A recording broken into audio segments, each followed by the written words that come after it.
Tell me, do you like ghost stories?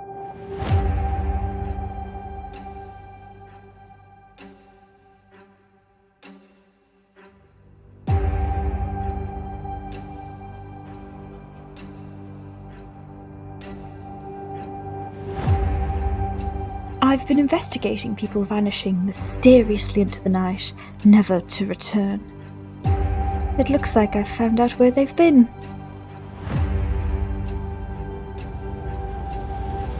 Good evening.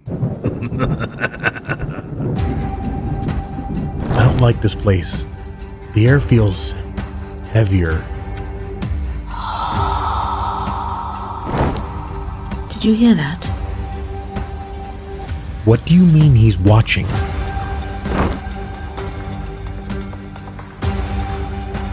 In this place, nothing is what it seems. We come from an ancient land. There's no time for this. What are you looking for?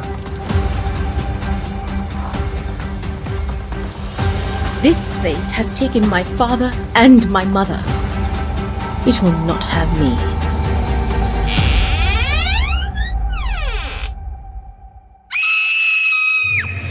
We gotta move, now!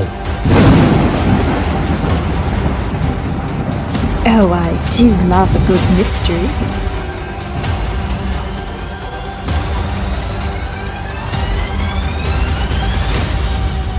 Barovia is mine, and so are you.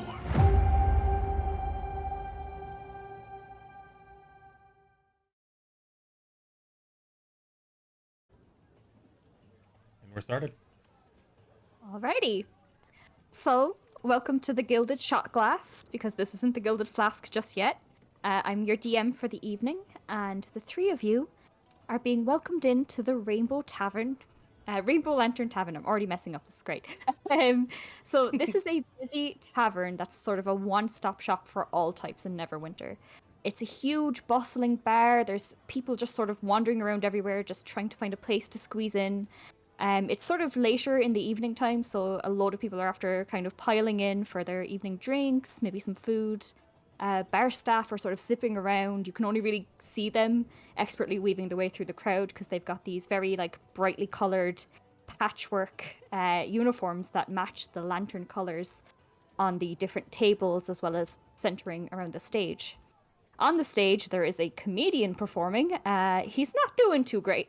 No one's really paying attention to him. He's up there, he's telling his jokes. He's doing his best, but even the people in tables directly in front of him aren't even listening to his jokes just as blatantly as the people at the back. But he continues on. I feel subtly pointed out. Yes.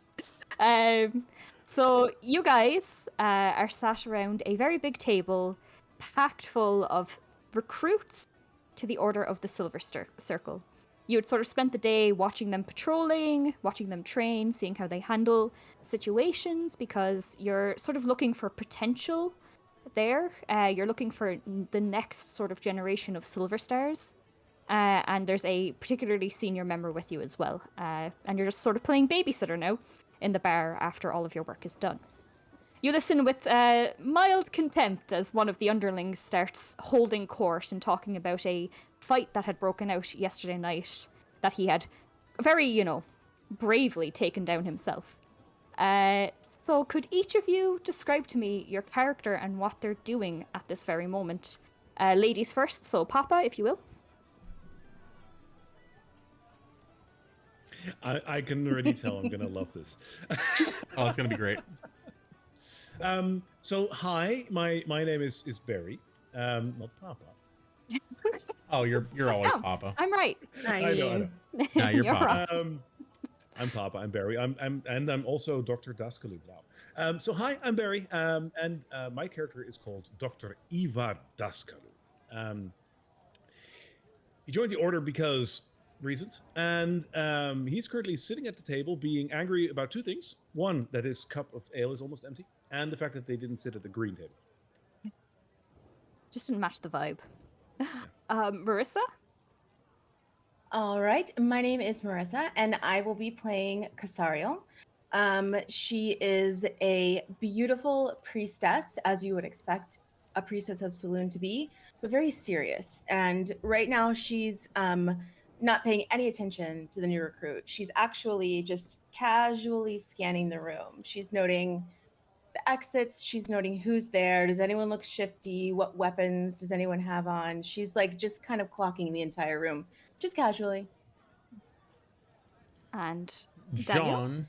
So I'm Daniel. I will be playing John as a paladin of the Silverstar. He's got his attention focused mostly on the recruits. He's listening to the stories. He's nodding along. He's smiling, but for the most part, he's doing this. He's doing a very similar thing to the recruits. He's sort of like eyeing them up to see what strengths and weaknesses they have. Kind of try to feel like what they could do for the Silverstar. And if it really came down to him, some of these recruits probably wouldn't be here. Good to know. So, the recruits are sort of listening raptly to this guy's story. Some of them are kind of rolling their eyes. He's clearly the type that does this often, and he's getting to the climax. He's like, and I took my sword, the final criminal, and I bring it down on his head, and you hear a voice pop up from beside the table that goes, "That's not how I remember the night going." You peer over, and then down. In front of your group is a halfling woman with deep dark purple hair that would look black if it wasn't for the candlelight. She wears a very distinct hat. It makes her stand out a lot. It looks kind of like a hunter's deerstalker. And that's not the only thing that makes her stand out. She looks incredibly out of place in this establishment. So, John and Casariel, because you're sort of looking out for things, will you give me a perception check? Certainly. Of course.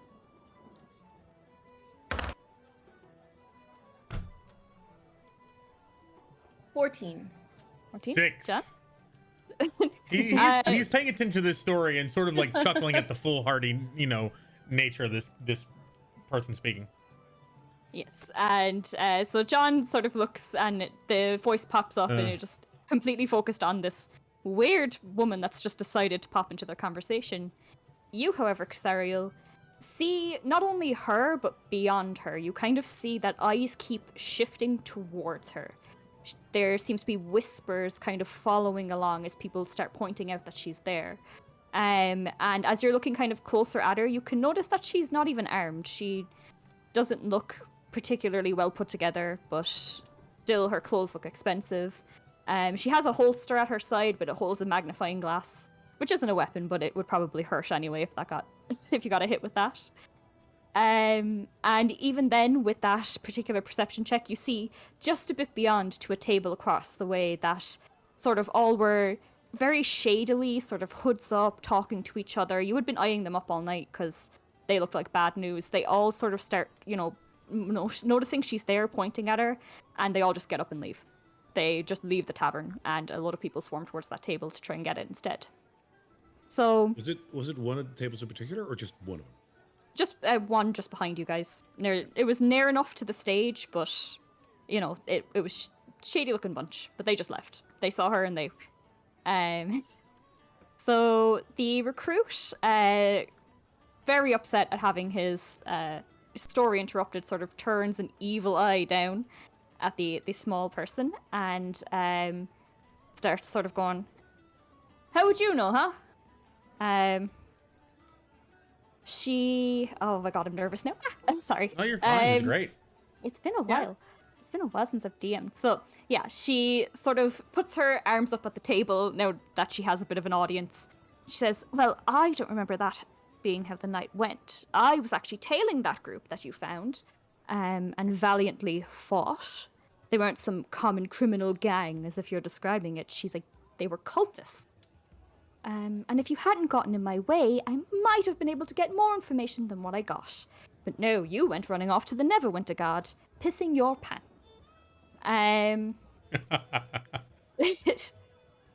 Anyways, are any of you named Gamer?"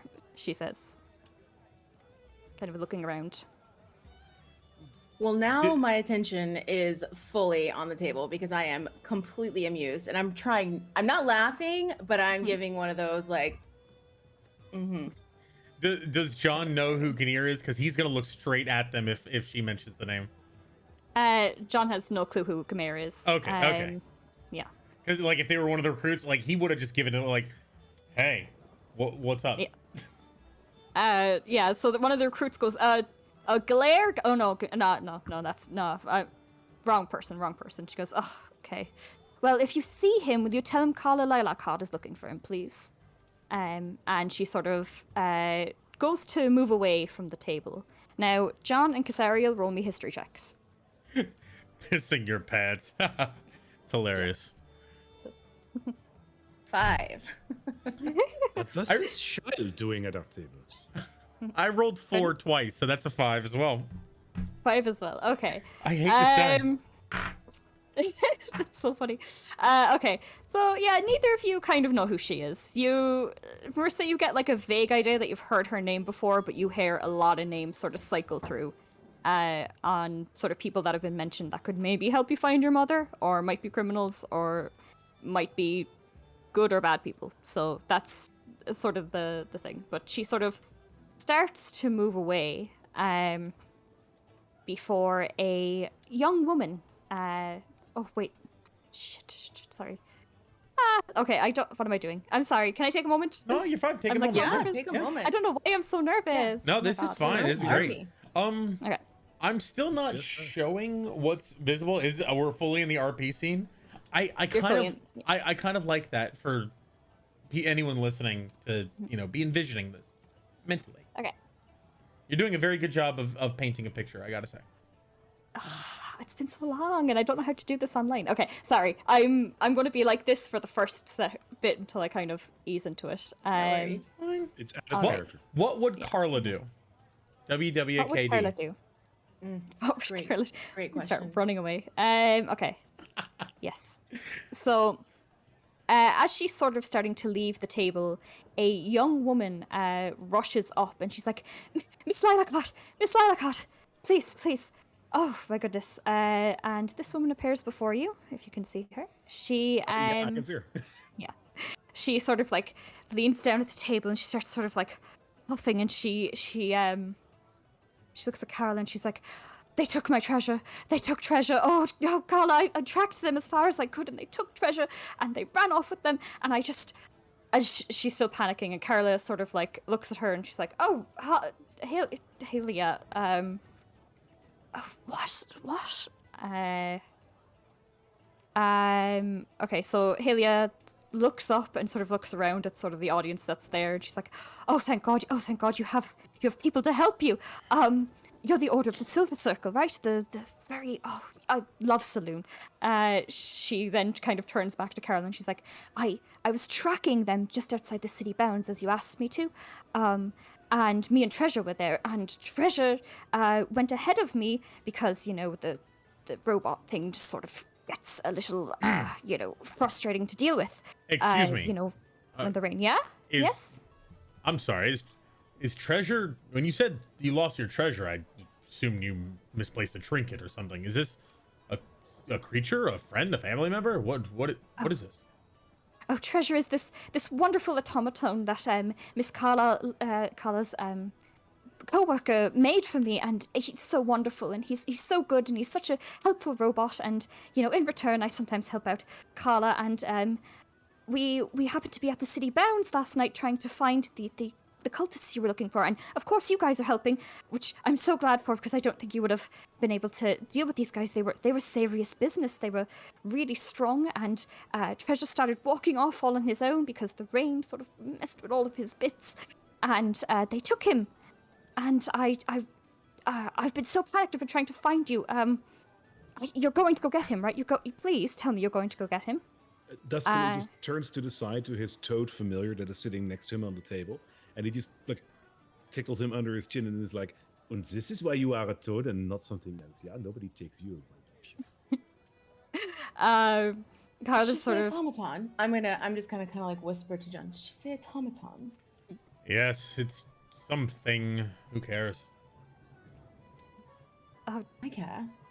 I mean, she misplaced her watch, clock, She seems something. in stress. My dear, who took your automaton? Was it Treasure? So yes, treasure is the name of my treasure. I consider yes. Yes, these. What were you calling them, Miss Lilacott? Cultists. Yes, they skinning animals, killing people dead in the night, undead rising, secret powers. The cultists. Yes, they took your automaton, and you see she sort of turns pale as she realizes the exact type of people that took them, and she's like, "Oh yes, they took him. They were talking about." I don't know, scrap metal. Oh, it's so. Oh, you really need to go get him back. I did hear one piece of information though. They're going to Rivergate. They're going to the Rivergate Keep. I think that's what it was called. I'm not sure. I got really panicked. And Carla just goes, "Oh God, you're so useful when the automaton's useful." And she sort of that is not Carla's action. She sort of like mutters that a little bit under her breath, like, "Humans, you just can't work with them. There's okay. We will get back treasure." And you said the Rivergate Keep? And she starts sort of like just rooting around in her many like pockets until she eventually pulls out a sort of notepad and a quill and starts like scribbling it down. And she's like, okay. And like, how many were there? Like, were there a lot? Were they organized? Were they? And Halia just is like, "Oh yes, there's like 5, there was like 100, there's so many." And Carla sort of goes, "It's a big jump in numbers there, okay. This might be a bit more tricky than I thought it was going to be." And it was already quite tricky. She sort of shifts her gaze back at you guys and sort of gives a smile and says, "Any of you fancy fighting some cultists?" I think this would be an ideal job for the recruits. Yeah, I mean, I suppose we could give them a real test and see what they're made of. What do you think? What? You mean we're meant to babysit them? I don't think it's worth. I mean, it's something. Something was lost. You can always get another thing if you lost a friend. Automaton anyway. Yeah, I suppose. So how much do we know about Daskalu and his passions? You asking me? Or? Yeah. Oh well. How much would we know as Silverstar? Oh yeah. Members. Are you just one of us? Like you're a Silverstar? Okay. Yeah, I'm definitely with you guys, but like you know how when you're in the army, you have like the army guys, and then you have like the combat medic, which is like he's a soldier too, but he's always the odd one out, right? Okay. So when she mentions cultists and skinning animals and raising dead, he sort of like nudges Daskal and says, "Right up your alley, huh? Do you know these people?" Not yet. Did you say Lilac Heart? Yes, Carla I've heard of Lilacott. Yes, many people have. I write for the Violet Gazette, the weird and wonderful section. Pleasure to meet your acquaintance. And she sort of sticks out her hand to Yeah. up. Nice to meet you. Yeah, I mean, I don't go out looking for people per se. I just sort of happen upon them because I happen to go to the places where people don't want to be found. But I am good. I'm good at finding people. Like in the tavern, while we're drinking our beer. Oh no, people want to be found here. It's honestly, the amount of people who are desperately trying to be found in here at this very moment is quite alarming. But yes, what will you tell me? I will bring my band of merry recruits if you'll agree to a meeting with me after. I have something I'd like to speak to you about. A mystery? Quite a mystery. Oh. Very well. She sort of glances over at the recruit that she saw the night before, and she's like, "I don't think the common squall are going to cut it. And also this." What's his name? The recruit that you looked at? Reginald. Reginald. Okay. Common squall. Reginald. She's got you pegged. Reginald sort of like kind of huffs and takes his drink, and like you kind of see him getting like madder at that, and he's about to like I love he this. almost like starts gripping his like thing, and you can feel a fight brewing until the senior member of your order, who happened to also be there, puts his hand down very firmly on this recruit's shoulder, and he goes, "Okay, it looks like the recruits have had enough for the night, enough excitement. How about you two?" And he points at the two of you. "You go see what this is about, because if it's dark forces brewing, we really don't want that in the city. And I mean, you can go too, Doctor. But we will all head back to the headquarters. How about that, boys?" And he starts sort of like ushering them out. There's grumbles and like a nice going Reginald. You had to fucking bring the detective over. But yeah, he says that and he sort of like points at you and he gives you a little wink. Rest up. Your test will continue tomorrow. Rest up for now. Yeah. Oh, thank Kick your God, I ass thought he tomorrow. would never shut up. Oh, All right. haven't had a good So- brawl in a while. This sounds like a fun night. I'm excited to see an automaton. All right, we're at your disposal, Miss Lilacott. How can we help you? Excellent. So, I need to get out of the city, obviously, to go to the Rivergate Keep. I could have sworn that I actually found the name yesterday, and she starts looking over her notes, and then she goes, "Oh yes, I will get back treasure, Halia. You might want to, you know, hold tight until then. You don't want me to go?" No, I think you'll be quite all right here. I'll bring back treasure. And she sort of like nods and starts scampering away. Still kind of like nervously looking back, like she's not 100% sure that she should trust these people. But yeah, she starts flicking through her notes. She's like, "Oh, it was Riverguard Keep. I knew I heard that name yesterday before that fucking recruit showed up. Yes. So I need to get there, but I'm in a bit of a pickle at the moment. I can't exactly leave Neverwinter until 2 days' time. So I've enlisted the help of a man named Gamer, and we just need to find him. I've been going around to the different tables asking, and no one's named Gamer. It's not even a single person. Helpful for eliminating out the wrong ones, but it's not that big of a tavern. We should be able to find people, so we'll try and find him, and he has a way out of the city. You said a Any tavern. questions? Here. You said a tavern Yes, was a place for people to be found, right? Does he want to be found? Exactly.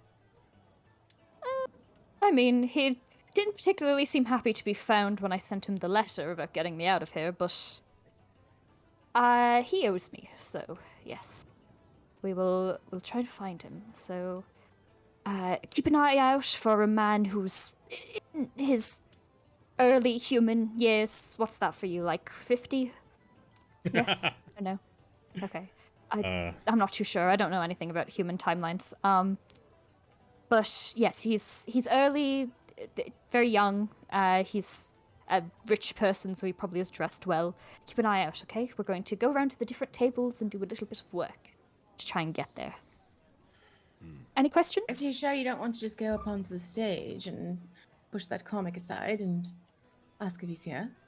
Well, I actually tap John's elbow at that and saying, "That is your department." I suppose. you see, there's just a little bit of a problem. No one can know I'm looking for someone to get out of the city.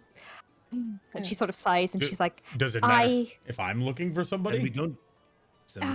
You child. I'm intrigued. I think we should follow Miss Lilacott to the tables and see how this mystery unfolds. John grabs Yes. the beer that Reginald left undrank, and he's like, "Fine." I'm gonna steal it. I'm gonna swipe it from John right out of his hand as he takes it. Finish it and smack it down on the table. Gotcha.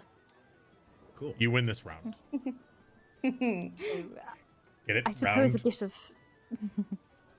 a bit of background is I really can't be seen that much tonight. Like, I mean, it's hard not to have eyes everywhere that you go. And she sort of looks back, and a couple of people turn their heads away that were blatantly sort of looking over to her. But I have to go to court tomorrow to testify against a particular noble, and the Lieutenant Freed, who runs the police state in the city. He has requested my presence there by any means, which means I can't leave, and I can't really be seen leaving. Otherwise, he will have me escorted back. So Low profile. We're just looking for a friend, Gamer. Yes. Sure. You seem to have a bit of a reputation. This proving to be more interesting than I thought. I mean, I'm nothing if not interesting. Come along. And she starts sort of like dragging you around to the different colored tables. It's the usual spiel of like, are any of you named Gamer? And some people are like, oh, I love your column. And other people start sort of arguing with her about her column because it's also a little dicey at times, a little controversial. And you sort of make your way around this little circle. The comedian is like still up there, still trying his best, but he cannot for the life of him get any sort of attention.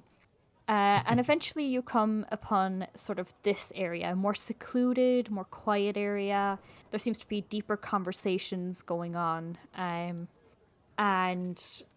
just as you're sort of nearing this area, her eyes start to narrow. You can kind of see on her face, she's like, her demeanor changes as she sort of starts looking around at the people that are there, really, really looking. It's different from the brief glances she'd been giving her there, quick looks all night, just very narrow. And she starts speeding forward with like a very quick walk, which you can catch up with very easily with a stroll with your long human legs. And you end up at this table. I'm an older gentleman, and I have no inclination of trying to catch up with you. I'll just lag behind. So yes, you reach this table, and sitting there, there are, two people who seem to be very engaged with each other. They're talking, they're sort of looking deeply in each other's eyes.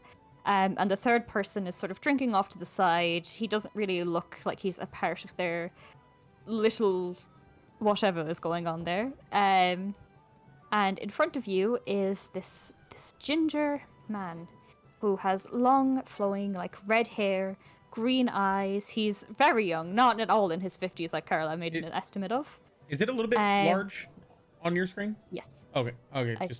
Sorry. Okay, it was You just use it as a portrait, right? Oh, okay. Yeah, it's just a Right. portrait, Never yeah. mind. Okay. Sorry. I thought it was That's a okay. token. Okay. So he's sitting there, he's kind of nursing a drink, and he kind of looks up and he sees this halfling woman approach, and he lights up. He sort of sits straighter, turns to the other two, and he's like, beat it!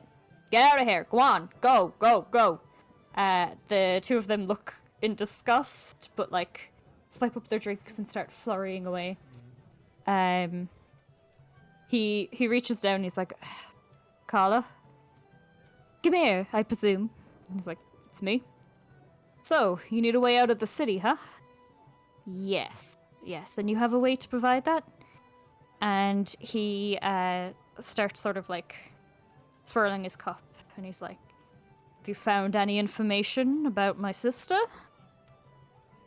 Carla sort of laughs a little bit, and she's like, oh, just...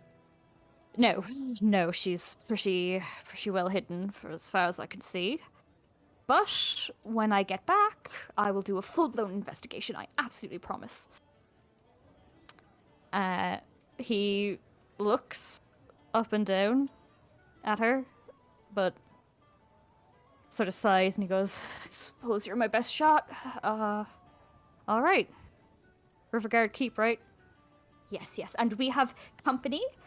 These are Order of the Silverstar, Saloon, the fighters. They're really good fighters. Silverstar. Oh, yes. I am not a fighter. Then what are you? I'm a doctor. Yes, Interesting. something like that. She kind of turns her head to you and starts like squinting, and she's like, fur coat, hairy airs. Huh. You wouldn't have happened to been around any graveyards recently, have you? Not recently, no.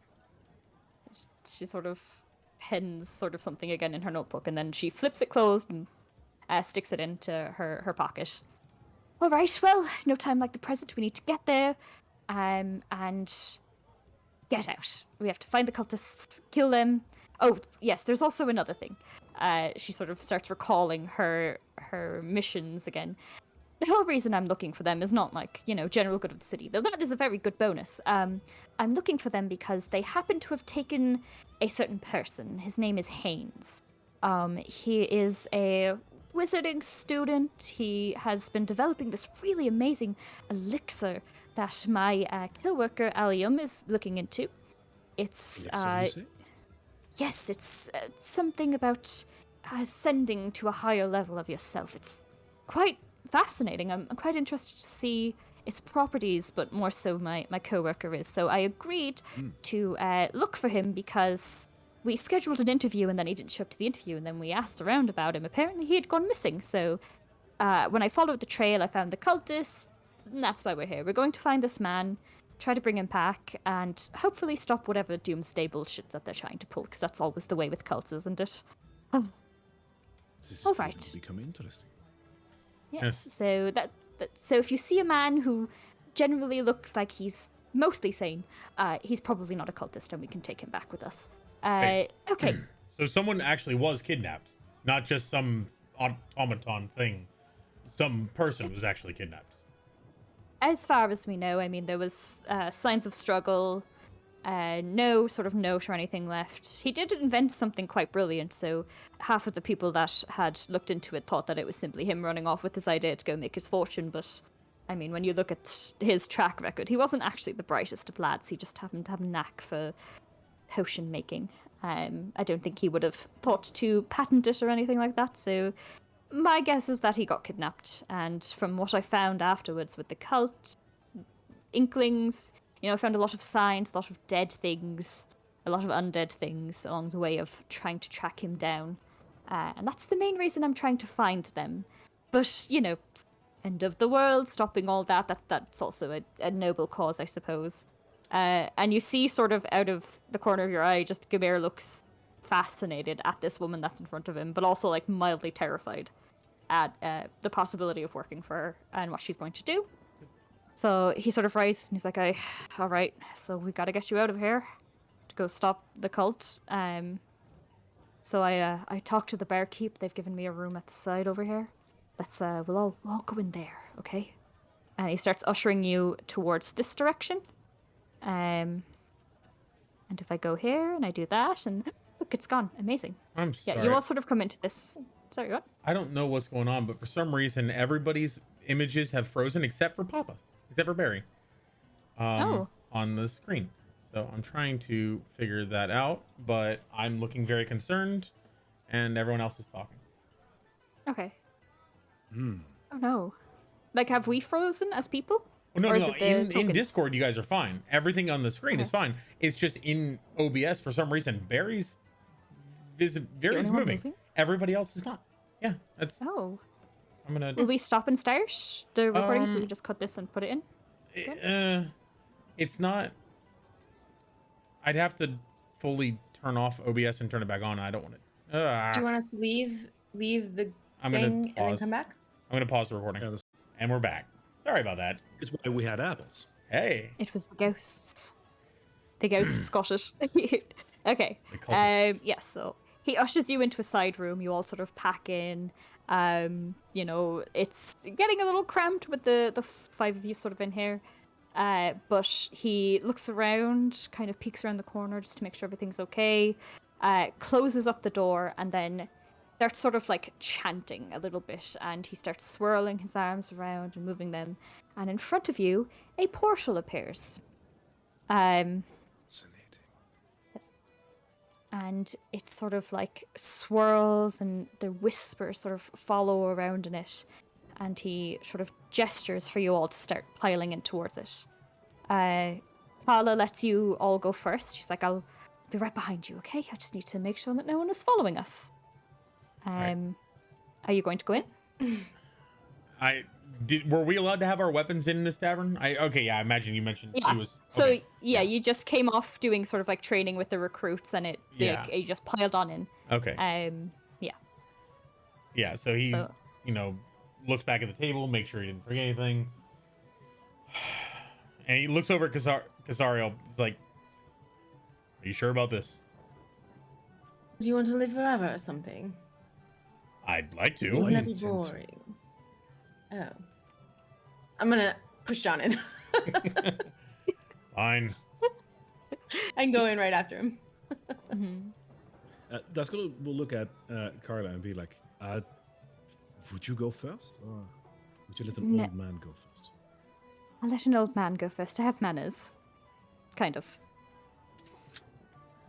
He doesn't reply to that, and he just strides through the portal.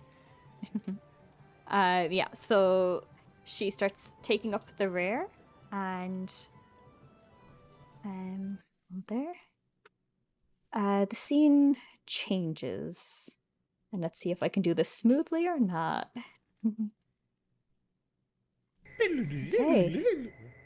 Here we go. I think that's working. Has Yes. the music changed? It has. Yeah, that sounds like a portal. Yes. Cool.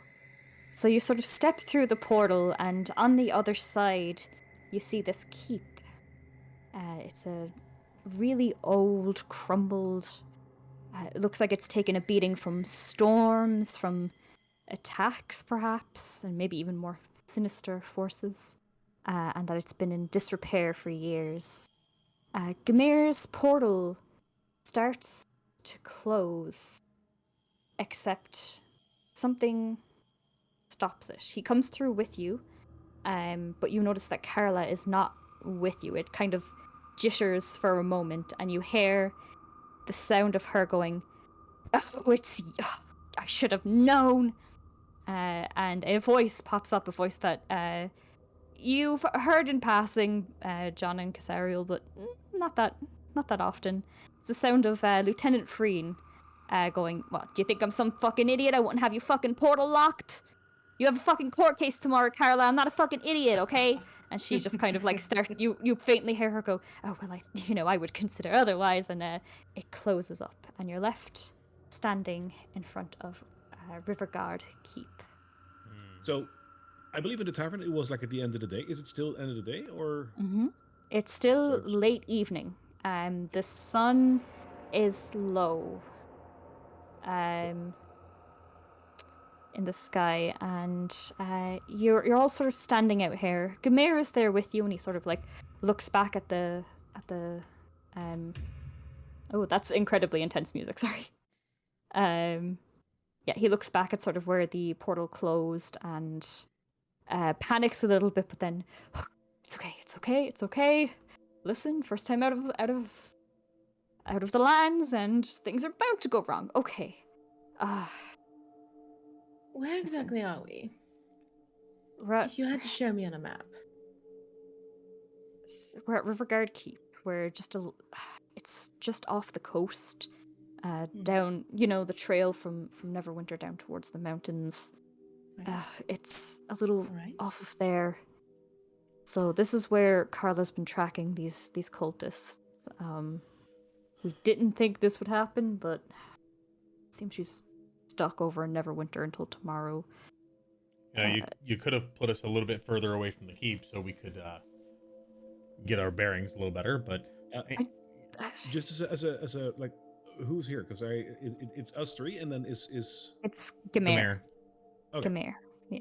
So Gamir sort he of have looks a- at both three of you. Does he have a token? He won't need one. He looks at That's three not of you. good. Yeah, he says, That's No.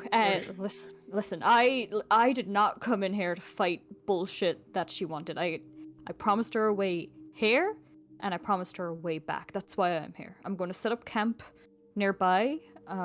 If you manage to find Haynes and kill out whatever the fuck's in there, come find me. I'll take you back. But yeah, if you're not here by dawn, I'm leaving.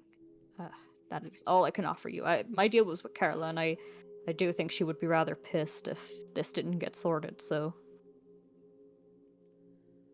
Oh, you've been very useful. Go So- sleep or something. Listen, I'm not a fighter. I do this, Clearly. I do the magic tricks, I do the cool stuff. You guys can go, deal with whatever the fuck is in there, and he sort of pairs up at this desolate keep.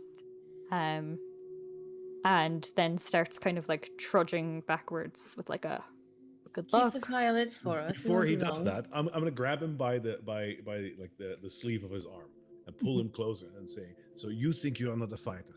What about me?" Something tells me you've got a lot of fight going on up there. Doctor, don't worry. I'll keep an eye on you. Plus, you have Sorry, two is that friends. I right? currently have none, so. You got that right. There might be some books in there after all, Doctor. Okay.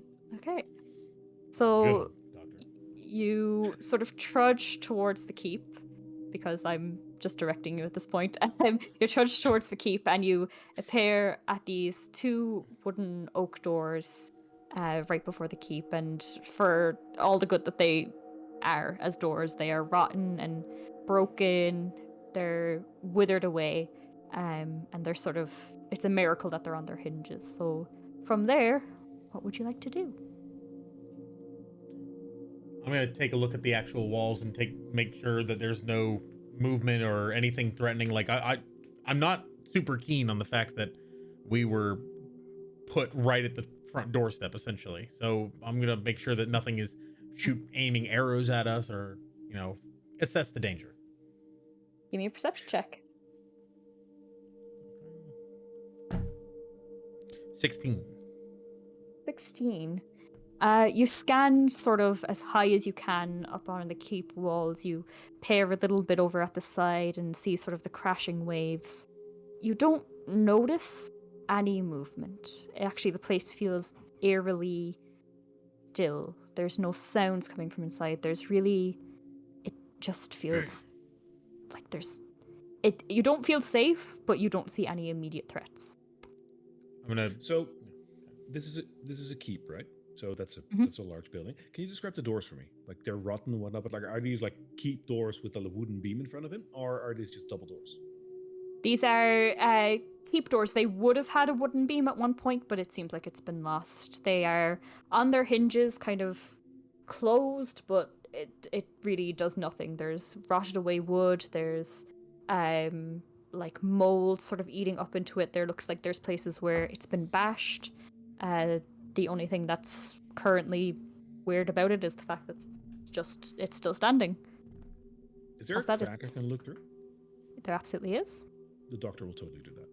Yeah, so the doctor sort of clambers up onto the steps and peers in like a sort of missing slab of oak, and sees there a hallway. It's pretty dark. There's only like one lantern burning, and even then it's burning quite low. And there doesn't seem to be anything within here. You see at the end of the hall an opening, but what's beyond that is a little hard to discern. There's light coming from there, but it's there's also like a little bit of a draft, a little bit of a breeze coming through. There seems to be man-made light in there. We are not alone.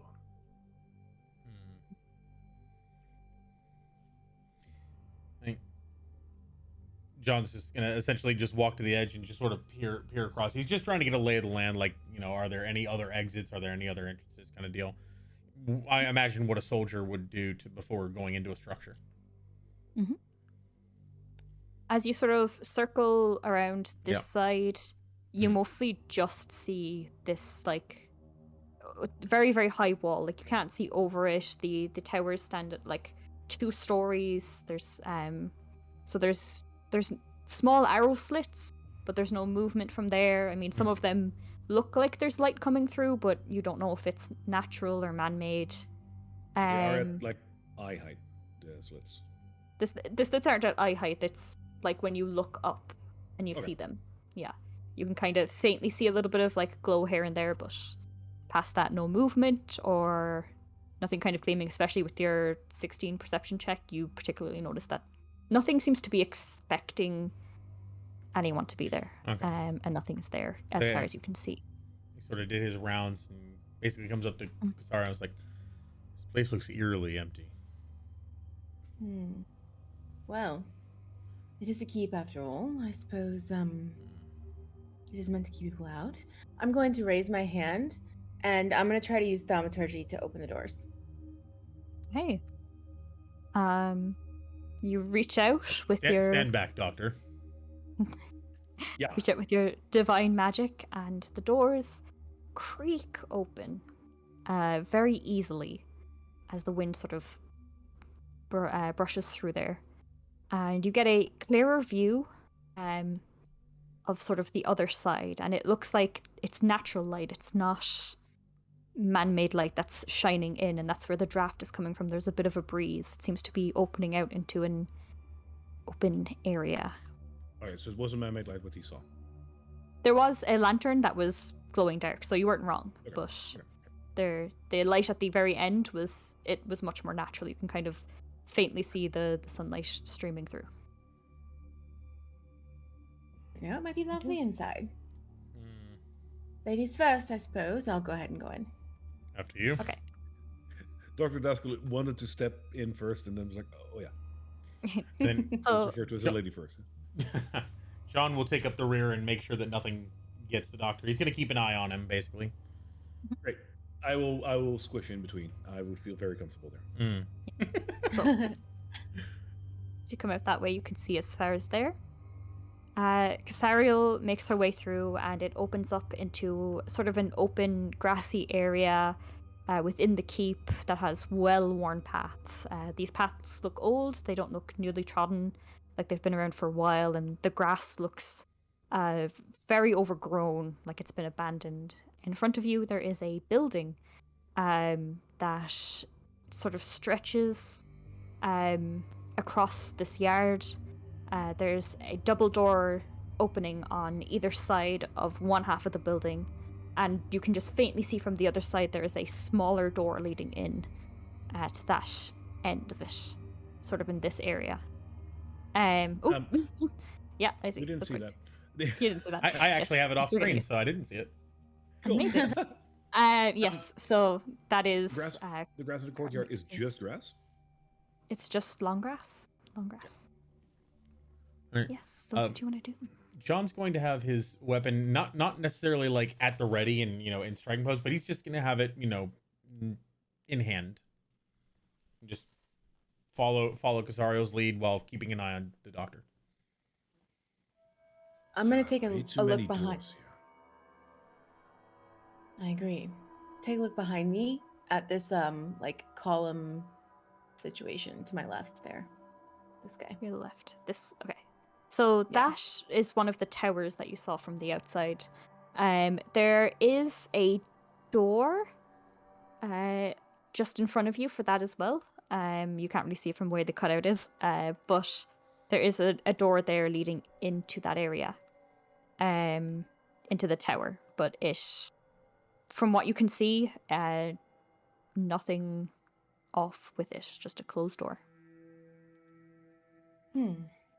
Well, And if you turn even further to your left, you can kind of see like there's a wall there that is kind of up towards the second story, so you can't peer to the top of it, especially with the trellises. Is that what they're called? Like the things that are at the top? Mhm. Yeah. Kind of blocking view of Sounds whatever right. path or whatever's up there. It sounds right. Sounds correct. all right. Well, Um, which door the should we doctor will- choose then? The doctor will approach Casaria and say, I am no tactician, but should we not clear the back before we go to the front? So check the tower first. Good battle senses, Doctor. I agree. It's a very And I technical- will step back and say, after you. I'm Just kidding. Don't worry, Doctor. No, no. She's only playing. If you say that, like he will just snap his finger and a mage hand will appear and will reach for the door. So Oh. Mage Hand I'll appears. How back does your Mage Hand look? Oh, my mage hand looks like a severed hand. It's Still bloody. Like, yes, still like not rotten or anything. Like it's not a zombie hand at all, but it's like it's a medical hand. Severed with like a bit of bone sticking out. It's just like it's Mm. fascinating. With long nails. It'll reach for the handle and just try to open it. Hey. So the door swings open with very little resistance. And are you going to step inside? Are you just going to wait outside? I'm going to wait first. Okay. It swings open with very little resistance, and You listen to see if you hear anything, and nothing. I look back at Casario and say, "You're next." John's gonna walk up to Casariel and say, "So we're looking for cultists here, right? I wasn't really paying attention when that child was speaking earlier." I meant to ask her what they worshipped, but I did think she would be here, so So what I'm asking is, it know. probably wouldn't be a good idea to knock. I'm wondering.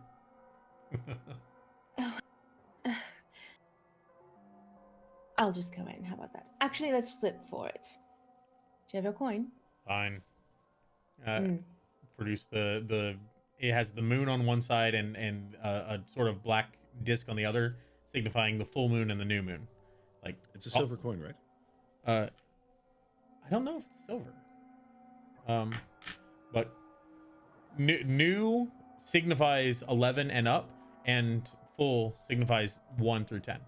So I'm gonna roll a d20. So call it. He flips Call it. it. Oh, New. full. Damn. Oh well, hey, it works. 2, and that's full. Damn it. Hmm.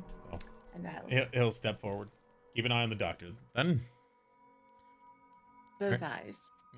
he's not really going to like stick his head in and peer. He's going to take a few steps in, like cautiously, but he can handle it.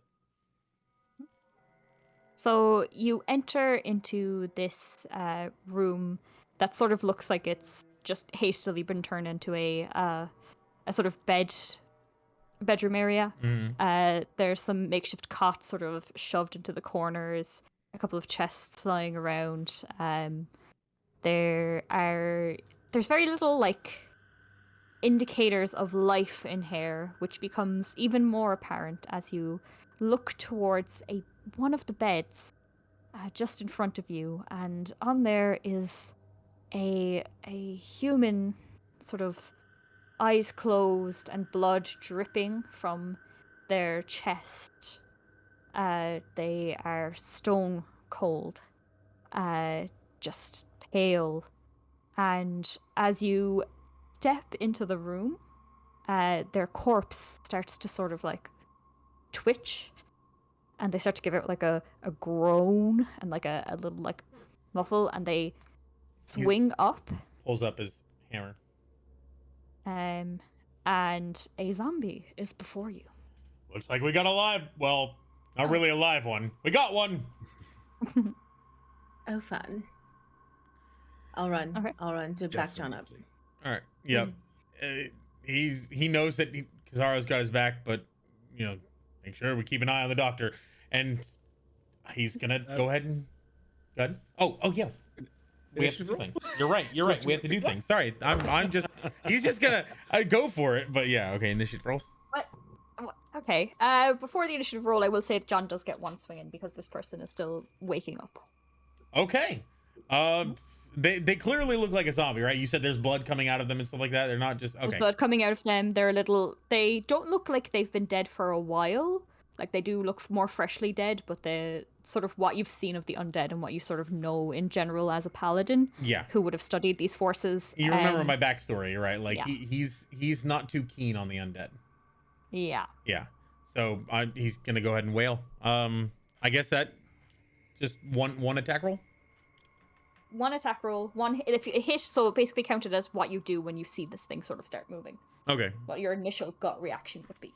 All right, so I have Great Weapon Master, but I'm gonna go ahead and not use that effect just now. Just do a regular hit, basically.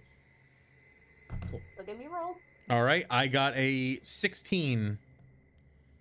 That hits. Thank God. Roll damage. It would have been 11. Okay. Alrighty, roll damage. That is going to be 2d6 plus 2. Yay. Ooh. Yeah, and that is 5 plus 4 plus 2, so that is 11. 11 damage. Okay. You sort of batter your hammer down on it, and it gives a like, and it like kind of plonks down past the sort of hit, and now you can roll initiative. I have an 18 for you. An 18. Okay. Is that? Oh. I roll with Oh, advantage. sorry. It's actually it's an Initiative. initiative plus 2, right? So it's 20 for me. Ah, Ooh, okay. 30-20. Yeah. I gotta Yep, 19 for regulate. me. 19? 18. Oh, 18. look at us Wow, going so look at high. us. Nice. Okay. We and now wasted all time our to good roll for those rolls. zombies. It's This gonna is be it, so yeah. good at the end of this. One zombie. Right. Yeah. So Okay. every square is 10 feet, right? It says that. So I imagine Sean has made sure that the door is clear at that point. Oh, yeah. Okay, cool. Okay, well, luckily for you, this zombie rolled a natural one. Yeah, so Cruiser Adventure is being very slow. Probably that So- bonk on the head I gave it. Yeah. so I believe it is you first, then, Doctor. Am I correct? Yeah. Oh, Yeah. Doctor. How are you with zombies? This is what I love. I'll stand back. So looking over your shoulder, I see, like, I imagine I've seen this zombie, right? Like I've seen this. I, Right. I'm not nearly as big as the actual icon is there. So I raise up my fist and I just do like a little punch against my hand, and I cast Toll the Dead on the zombie. Hmm. So what does that do? Aggressive. You Nice. will need to do a Wisdom saving throw, Okay. which is what zombies are good at. Oh, yeah. Yeah, sure, for sure. Yeah, they're so wise. Your save is 13. Okay. Well, that would be a total of 3 minus 2, so that's 1. Zombies are so great. Okay, so Okay. that should be a 1d8, but you already took hit damage, so that's a 1d12. Ooh. Told it as pretty powerful. For a 9. 9. Damn. Okay. Nice. It's looking rough. It like the shot of magic sort of through it, and I imagine there's like a skull and a as it's like the toll of the dead. It's the little curling ringing motion, in the like it's air. cutting Yeah. into him. Yeah. Mm. Yeah, it just sort of like jitters around his body, but somehow he's still standing. But he looks real hurt. Real Oh. hurt. Okay. Interesting specimen. Next That up, I is yours. believe Yep. it's Sorry? Oh, that Yes. it. You'll have to show me that sometime, and I will just aim for one moment, and then and I'm gonna toss a moonbolt at him. Okie doke. Give me a roll. That's a roll, right? What the- Yep. Oh, that's a natural 19. That's good. That's good. That's good. That's Ooh. good. That- Plus it 5. hits. Ooh, It a hits. million. A A million. million. Okay. Roll um. damage. Okay, what damage is that? 1d10. Okay. 44? Wait, how does that work? How does it? Yeah, 4 damage. 4 damage. And Sorry, that D10's is just confusing it's okay. That is just enough. And then it crumbles. So it went from sort of being like alive by its unnatural means to now being fully just slumped to the floor, dead. I'm just And- I'm imagining John was going for a second hit, and the toll the dead popped him over, and then the moonbolt just took him out. Oh, I was going to get a workout in. Well, he's surely not the only one. I imagine we're out of combat. You're out of combat now? What would you like to do? The doctor rushes in, like, past John, like, step aside, and he just rushes towards the zombie. Just touching a couple of places of the zombie and just sticking his finger into like bits of like bloody flesh and just like doing. Can I check how long ago this zombie has died? You can John have a look. steps Give me outside a and says, medicine you go keep check. an eye on him. Please don't say like 5 seconds ago because you just killed it, because that would be such a dick move. It was just little Timmy sleeping in his bed. I gotta. What check was that? Medicine? Medicine check. Yeah, cool. That would be 7. Okay, you're sort of looking it over, and I mean, you're so excited because, you absolutely love the undead. And it's kind of distracting you from, like, doing a proper thorough check that you probably would have been able to do at any other time. And you're sort of looking it over, and all you can really garner is it's not been long enough for it to rot. It doesn't smell great, it doesn't look great, But he's But not it- decomposing. he's not really decomposing. That's the picture there is a decomposing one because that's the standard zombie picture, but they look still sort of like they've only recently died. Like they're it's strange. It's strange. And with I the seven, Yep. that's about all you know. Sorry. What? I usually don't ask for double rolls, but I have a very specific question. Can I see just by looking at him that his vocal cords are intact? Yes. Cool. I'll look over my shoulder, and John and Casaria will be like, "Just give me 1 minute. Just keep an eye out." Can you keep an eye on him? I'm just that's not up my I alley. think you should watch this. I don't think you're going to believe me if I try to explain it to you. I've seen about enough zombies in It's my like a train lifetime. wreck. Do you know? Fine. I hold the zombie by its arm, and I cast Animate Dead on it. Okay. All right. No time like the present. Let's go. No time like the present. Popping that early. All right. Okay. Describe to me what happens. Okay, so I hold the zombie by its arm, and then like a sickening green energy emanates from my hand into the arm of the zombie, and you can see it like creeping up its arm into the chest area and then spreading. And as soon as it hits like the jugular area, I would imagine the zombie comes back to life, but just sort of sits there waiting. Like, what Yeah. happens? Looks towards you. So it animates to life and it sort of like looks at you and waits. Waits. And just simply looks. John's gonna tighten his grip on his maul, but not really do anything else. He's just not. Can you check something? This will help us to get through this castle. And he looks back at the zombie and he says, "How did you die?" The zombie sort of points towards a knife that is on the floor that's bloodied. And sort of like does a motion like that towards its own chest. It says, to bring ascension. He was doing medical experiments. I like this guy.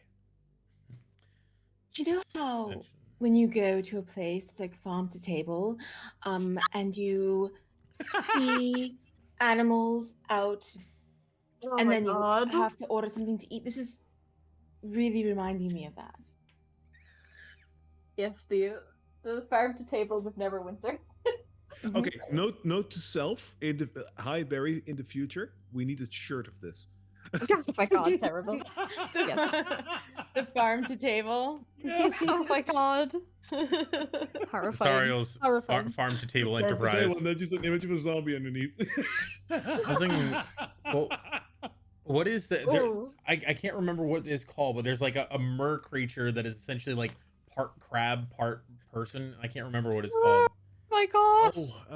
Horrifying. I wanted to call it like there's a restaurant called the Red Solithid or whatever. It said Red Lobster, but never mind. Terrible. A red cab person.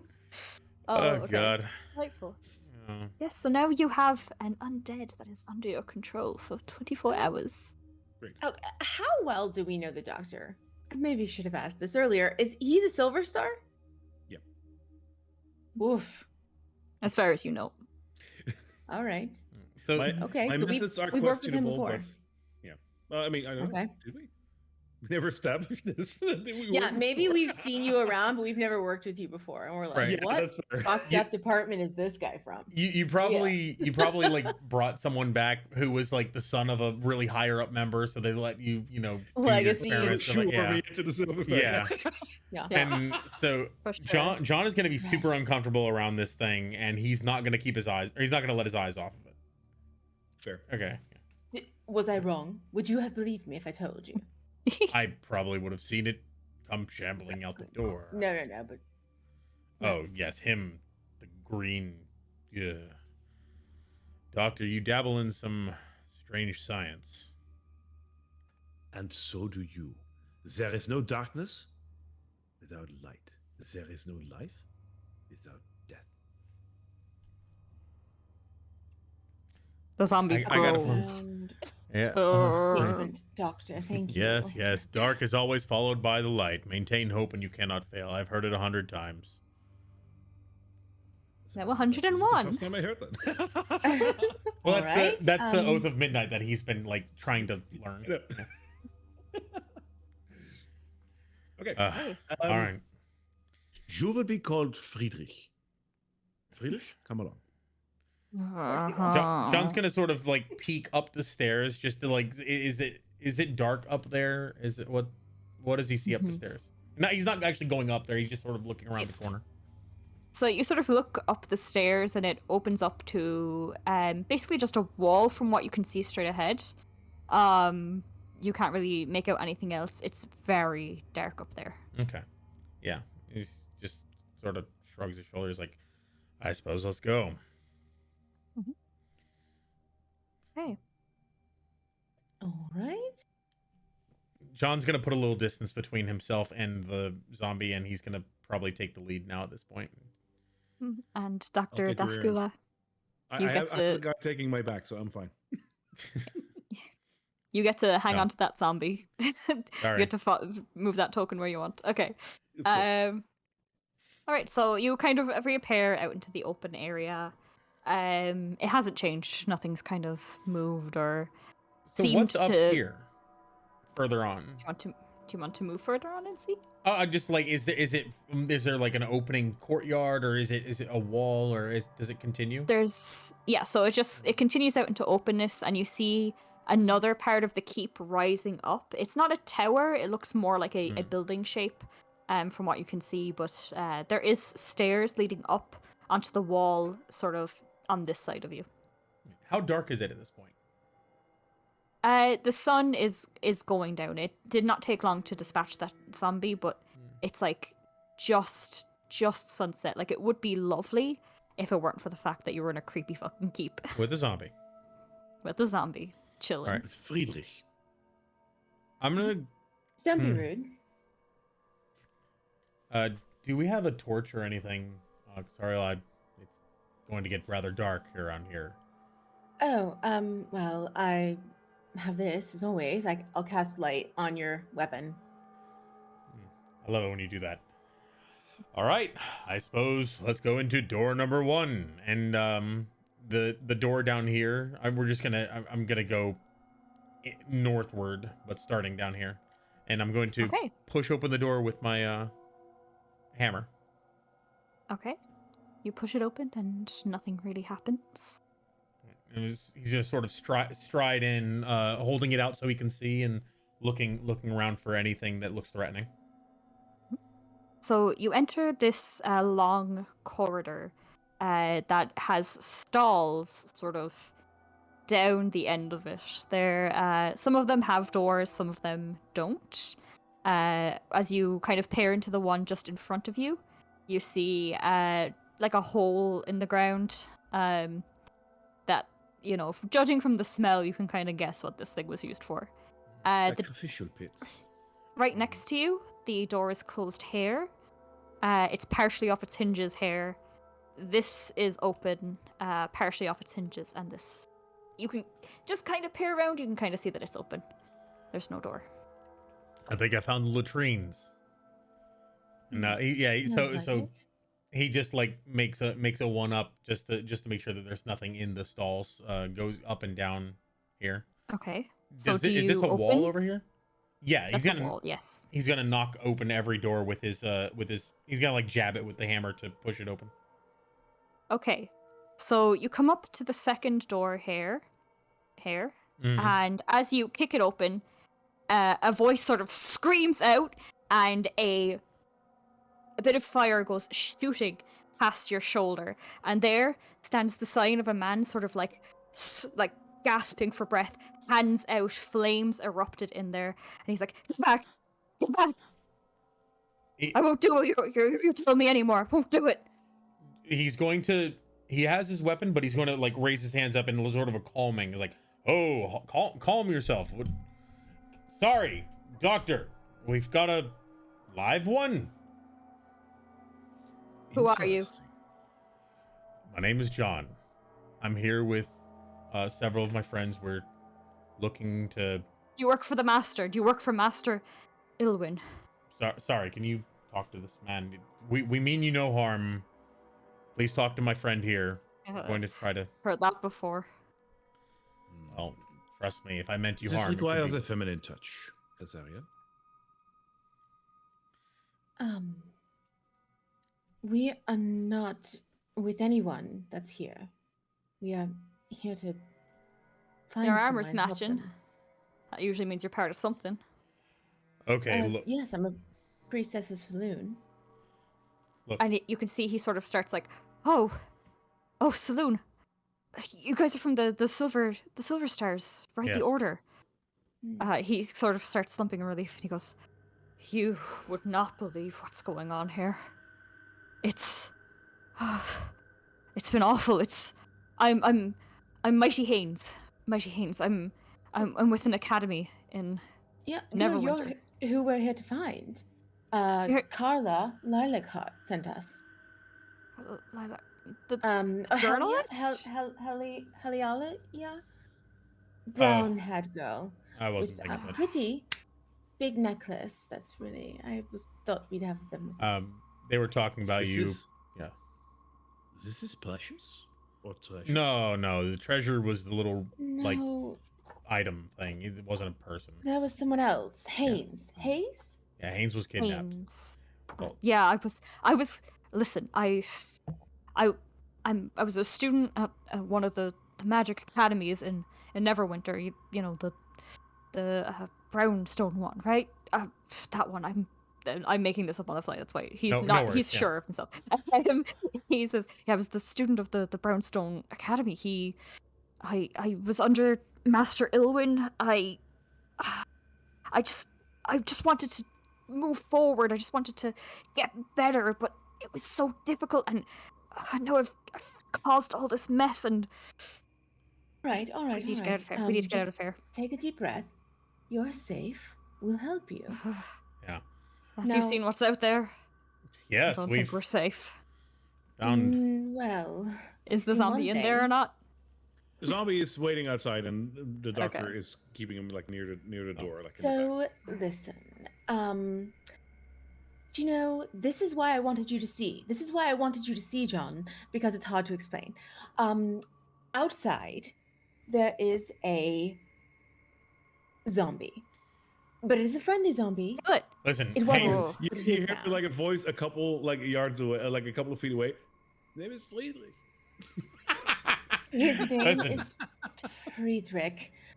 So don't be scared when you come out of here. But are you all right? Do you need any medical Listen, attention? Haynes. We already knocked the zombie out, and our friend out there is using it as a guard. Not like a necromancer or anything. Right. Like a He's just a new Um, recruit.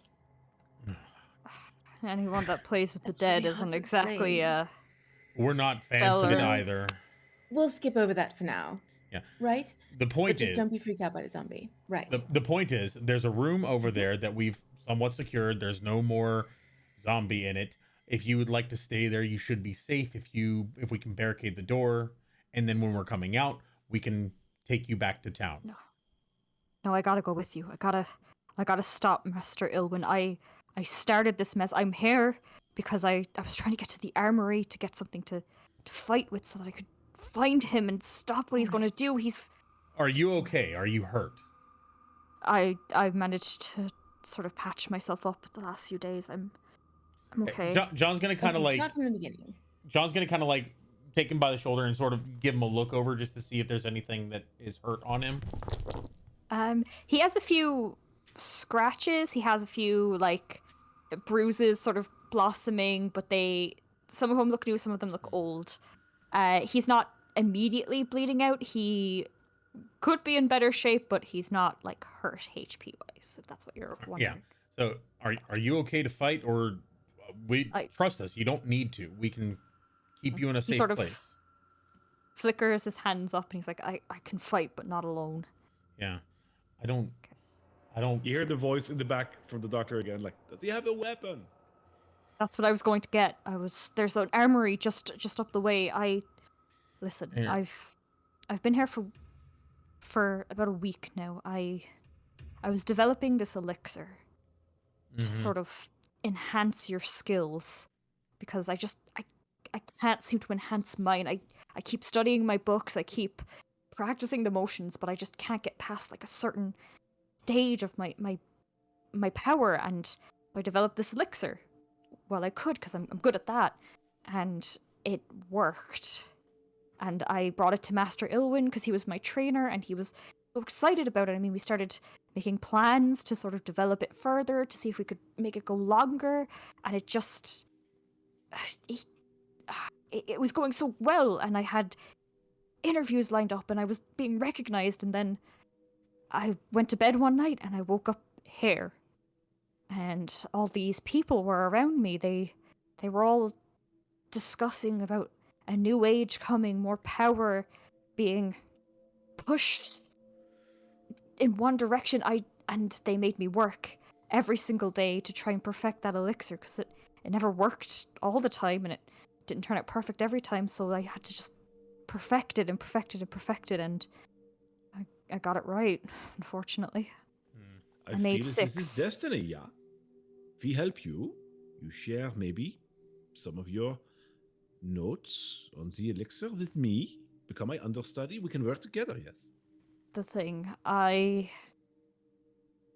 perfected it before Master Ilwyn knew. I perfected it, and I hid 3 vials around this place, getting ready for my escape.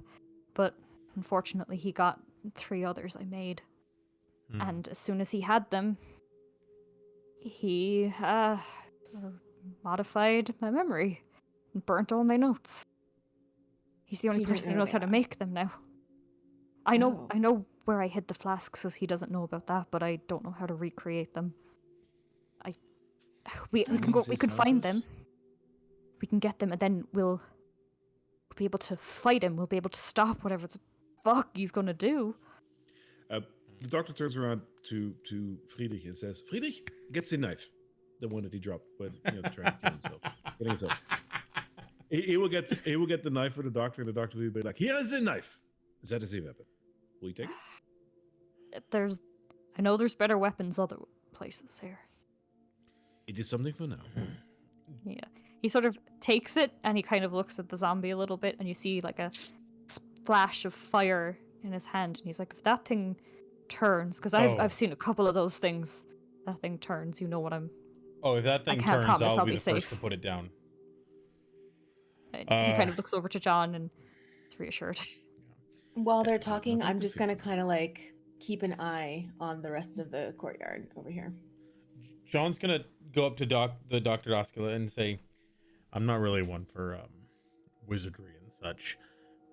You think this kid can handle his own? Like, just what are you gonna do?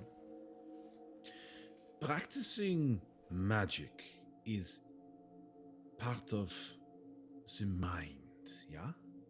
Having a clear mind, being level with your mind is key to practicing magic. This boy does not have a relaxed mind, but he does produce flame. I feel we might be able to use this. As long as he doesn't get hurt. All right, Haynes, you can come with us, but try to keep yourself out of trouble. Stick with the doctor here. Let Kasariel and I take the lead. Okay. I mean, I know this place. I've been living here for a week, and I know where my flasks are. I can get them, and then we'll have enough juice to go take on Master Ilwyn. So you said these flasks, this potion enhances you in some way? Yeah, you drink it, and you have to really visualize what the next stage of your power is, what the next stage of you is, and it seems to just bring that forward, only for a temporary period of time, but it works. Like, I was able to do incredible things. I don't know if you've ever seen a fireball in person, but it was amazing. Sounds dangerous. Yeah. All right, Yeah. well, point us the way towards Flask. Casariel. And he goes over to Casariel. I was like, so we're trying to find these cultists. We're trying to find treasure. Where do these flasks fit in? What do you think we should be doing with these? Save the world? Per usual? Well, yes, of course, but like, I feel like this is should we go collect these things first? And I think I am very curious, and I told you this would be fun. All right. Where should we go, please? First one I hit up. Is there an N in your name? N? Yeah, Haynes. Haynes. Yes. Yeah. Haynes. You probably don't know me. So the first one I hit, it was up in my quarters. I tucked it underneath a mattress. It's this way, and he starts leading you towards the tower where you just came from. Okay. John's gonna see him like pointing the way, and he's gonna make sure that he stays in front of Haynes, but like he can point me towards the direction, but let me take the lead, Haynes. He sort of gestures upstairs, and he's like, that's where I left it, but 2 days ago I woke up, and the guard that's usually posted with me had seemed to have ended his own life, and then he started rising again, so I don't know if he's still up there. I ran before I could do anything. The doctor points at Friedrich and says, did he look like him? No, that was the downstairs warden. Real bitch he was. Ugh, asshole. Yeah. All right, Okay. then. So John's gonna start up the stairway, look back and gesture, and like if he gets confirmation this is the way to go, raise the weapon and use it to light his way and start walking up. Okay. Zombie will follow you. Will follow like in front of the doctor this time. Okay. So I'll you'll bring make up your the way rear. up here, and if you could bring your tokens just here to the side. Okay, and I'll bring Haynes. Oh, sorry. Yeah, goes up the rear. So, John, I'm going to move you back there. So you all sort of wait out there. Oh, okay. At the start. Sorry, no, not out there. Yes, you have it right. Sorry. Yeah, you all sort of wait here, and as you're like rising up the stairs, you start hearing sort of like a flapping happening, and from this room in here, a gargoyle appears in front of you and sort of like on his hind legs reaches at you, and you can see very faintly, just tucked sort of in like a piece of cloth wrapped around him, is a glowing red flask. And he's sort of like Doctor is intrigued. Of course. at you. Roll initiative. This is a Never 10 for easy. me. Roll the 12 for me. Should I also roll initiative for the zombie? Or no, he has bonus action on me. No. That's a 10. Then. 12 for me. 14. 14. Okay. Alrighty. Sorry, and just there we go. Combat music. I know how to do this. Nice. Yes. Yes. Is that a bit too loud? It's a little bit too loud. I can lower down my. Yeah, that's a good point. All right. Okay. So we have 20 to 15. Anyone? I get 12. Okay. 12 for you, Marissa. 15. 15. And Doctor? Yeah. 10. Yeah. 10. Okay, so it goes Marissa. Okay. And then I'll roll one for Haynes. Natural 20. Okay. Hey. It's going well. It's going well. Okay. Let's He's gonna go. save the Danes. Yes. So the order. So John sort of like rushes up the stairs to get ready to do this. And when presented with the gargoyle, goes, "Oh Jesus!" And you sort of are startled for a moment seeing it. Haynes, however, has seen these sort of patrolling around above the skies around this place and is prepared for it. So he takes his first turn, and he is going to reach out and sort of tap himself and cast Mage Armor. So he, yeah, that's what he does. And then he's going to, right there. You see him sort of like flickering his hands up as they sort of burst forward in flame. And he's going to shoot a firebolt at the creature. Make a ranged attack. Let's see if that hits. That doesn't hit. Yeah, he sort of shoots it, but it goes kind of wide as like the gargoyle kind of dodges out of the way. And next up is the gargoyle. So it, noticing the big flashy thing that just tried to hit it, is going to attempt to, let's see. Attack. Bite attack. Rushes forward with its wings and goes for a bite at Haynes first. And miss. No, does he miss? Or does that hit? That hits, okay. For an 8 damage. Alright. Okay, and then with its second attack, it's going to turn around and go for the big shiny glowy sword man. Hammerman. Hammerman. Mallman. It's a hammer. The mole It's a man. hammer. The Mallman. Mall man. I'm a mall Mall cop. man. Yeah. John I Barenthal, mall don't cop. think natural one is going to hit it, is it? No, I imagine as the thing swipes at him, John, like without even really looking at it, sort of like dodges it and says, "Haynes, I told you to stay out of trouble." I tried.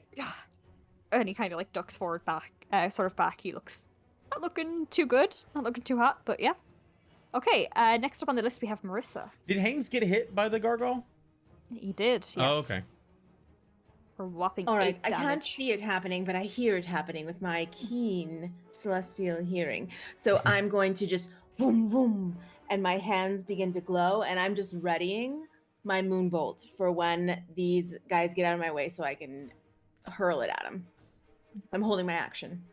I'm holding a moonbolt How wide for is when the staircase? I can get up there. How wide Pardon? is the 10 staircase? feet. Is it? It's 10 each, so that would be about a 40-foot room, technically. So it's a 40-foot room, but like, how wide is the staircase? Basically, can people walk by each other, or is it single file? I reckon it's single file. It's a narrower staircase, but I will say Haynes, like after sort of shooting and getting bit, will just kind of move a little bit out of its range. So I'll try to make his thing smaller to like, Yeah. actually 5 feet. Move slightly out of the range. So John, if you want to move forward or anything Yeah. like that, you can do that because you John- didn't take your movement. Sean's gonna go ahead and step forward out of the stairwell, and he'll go ahead and take a whack at this thing. Back and smack. Okay, so once again, without Punch. he's gonna do it without his great weapon master and just regular attack. Wouldn't have mattered. I got a 7. Does not hit. It goes wide. It sort of swishes under, but it's just in time. Sort of ducks before it can fully make contact. Zarl, It kind of screeches at you. this thing's got wings. Not really sure what it is. Coming. Doctor? Alright. No, I'm done. Dr. Descula, you next. Friedrich, attack. Friedrich shambles forward, getting closer to the to the gargoyle. What do zombies do? I believe they do a slam attack, right? Yeah, they do. They do, yeah. So that's a slam attack. I thought you said for- slap attack. Yeah. It'd be Yeah. perfect from Friedrich. Ah! Your fashion is terrible. So slaps him for a 16. Just hits. Just this. That is 4 bludgeoning damage. For bludgeoning okie doke. Yes. That is my bonus action. I will then. I'm sort of like halfway on the stairs, so I will also like hop up and hit in this like alcove over here. Into the arrow slit. Look at the gargoyle and do the same thing as I did below. I raise one hand and do that and cast Toll the Dead while looking at the gargoyle menacingly. Hey. Which is a dex save of 13 for you. Alrighty. Is it saves. Dex or Wisdom? It's a wisdom. Is it save. Dex? Oh, sorry, it's wisdom. Yeah. Yeah, that's better. Yeah, that is much better. Yeah, it doesn't save, actually. All right, so that's a 1d12 because you're now you're damaged because of Friedrich. Okay. It's not that great, but it's 6. That Every bad. little helps. Every little helps. Every All little right. And that will be it. Okay. And we're back to the top of the round. So, Haynes is going to try If to like I shake may. off the pipe. Yeah, go on. I'll do my action because the doctor Okay. and Friedrich just got out of the way. So I'm behind the kind of. one hand from the No, she's gonna put her back against the wall, like, and kind of peek out and be like, and then blast the moon bolt Mhm. in his direction. Oh my god, that's a natural one. Oh no. It does Doesn't have hit. wings. You're right. How big is this thing? Is it like human sized or is it larger than Human, right? It's human size, yeah. Okay. It's human. It looks bigger on the token there because it's hard to scale, but yeah, it's Yeah, human size. I got you. Okay, cool. Okay. All right, then we're at the top of the round. Haynes is going to try and do it again. Try to hit again. This time. Let's see. There's a lot of tricky ones here. Let's see. Illusion. Okay. Yeah, it's just going to go for that same bolt again. Yeah, firebolt again. See if it hits. Nope. Really bad. Yeah, really shaken. Really has not been able to land a hit on this guy. Reaches out to cast it and it just fizzles out and he goes, oh shit. And he kind of backs around the corner here. Okay, now it's the Gargoyle's turn. The Gargoyle is going to go for the very immediate person in his sight, which is John. Come For at a me, you natural wicked 20. bastard. Oh, Bring it no. on. Natural 20. Okay. So we'll first go for a bite attack. So 24 presumably hits. Yeah. Yes. Okay. All right. So that's going to be 2, 3. Yeah, that's 4 damage. Really bad roll. And then 4 with damage, its second not attack, Not doubled or doubled? that's doubled. It was That is really doubled. bad. Wow. It was Okay. a I'll really take. bad roll. Yeah. I'll take your critical hit. Okay. And And I then hate to foreshadow, but let's just say one of them dies. How does that affect our campaign? We're not it's going to die. Yeah, we're not dying. Gamere. It's all a mist. Carla just drugged you. That'll happen. Okay. That'll happen. Yeah. Carry What? on. So yeah, then he's going to swing it with his claws, and okay, plus 4, 12. Does that 12 hit? 12 does not hit. 12 does not hit. So it reaches out for the claws and kind of like pushes it back. Like it's trying to get at you, but it's rock against like metal. It's not really finding purchase like it wants it to. This is actually exactly what John wanted to happen. Perfect. Okay. So that's it for the Gargoyle. Casariel, you're up. All right, so let's try that again. I'm going to step out into the room and stand in front of the doctor, kind of give him a little cover. And also let him go back down the stairs if he wants to use that wall for cover. And I'm going to say, all right. And then just another moonbolt.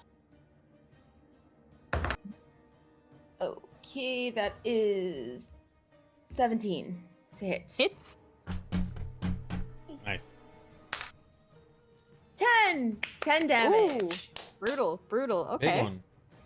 Better. It's sort of like it takes this moonbolt and it screeches and sort of tries to like move sort of to the side over here, so get kind of closer to you.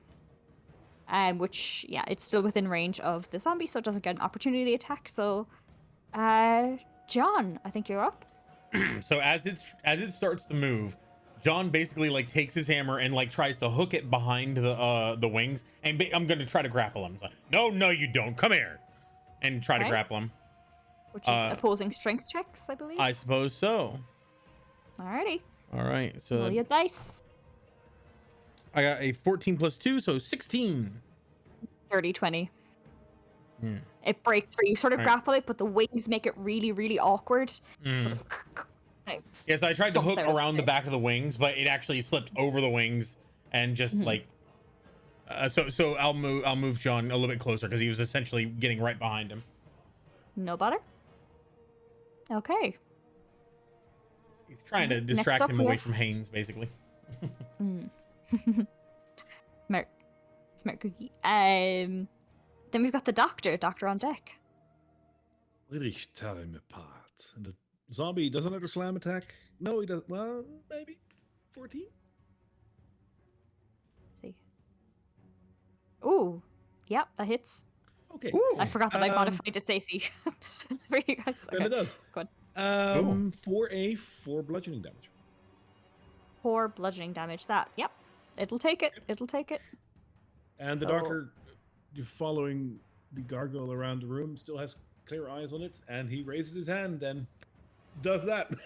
Toll Yes. the dead. Toll the dead. Okay. I'll That's do a another- dexterity DC, right? 13? No, it's wisdom.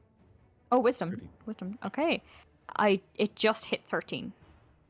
Meets it, beats it. So then I should apply damage. Oh, okay. Right?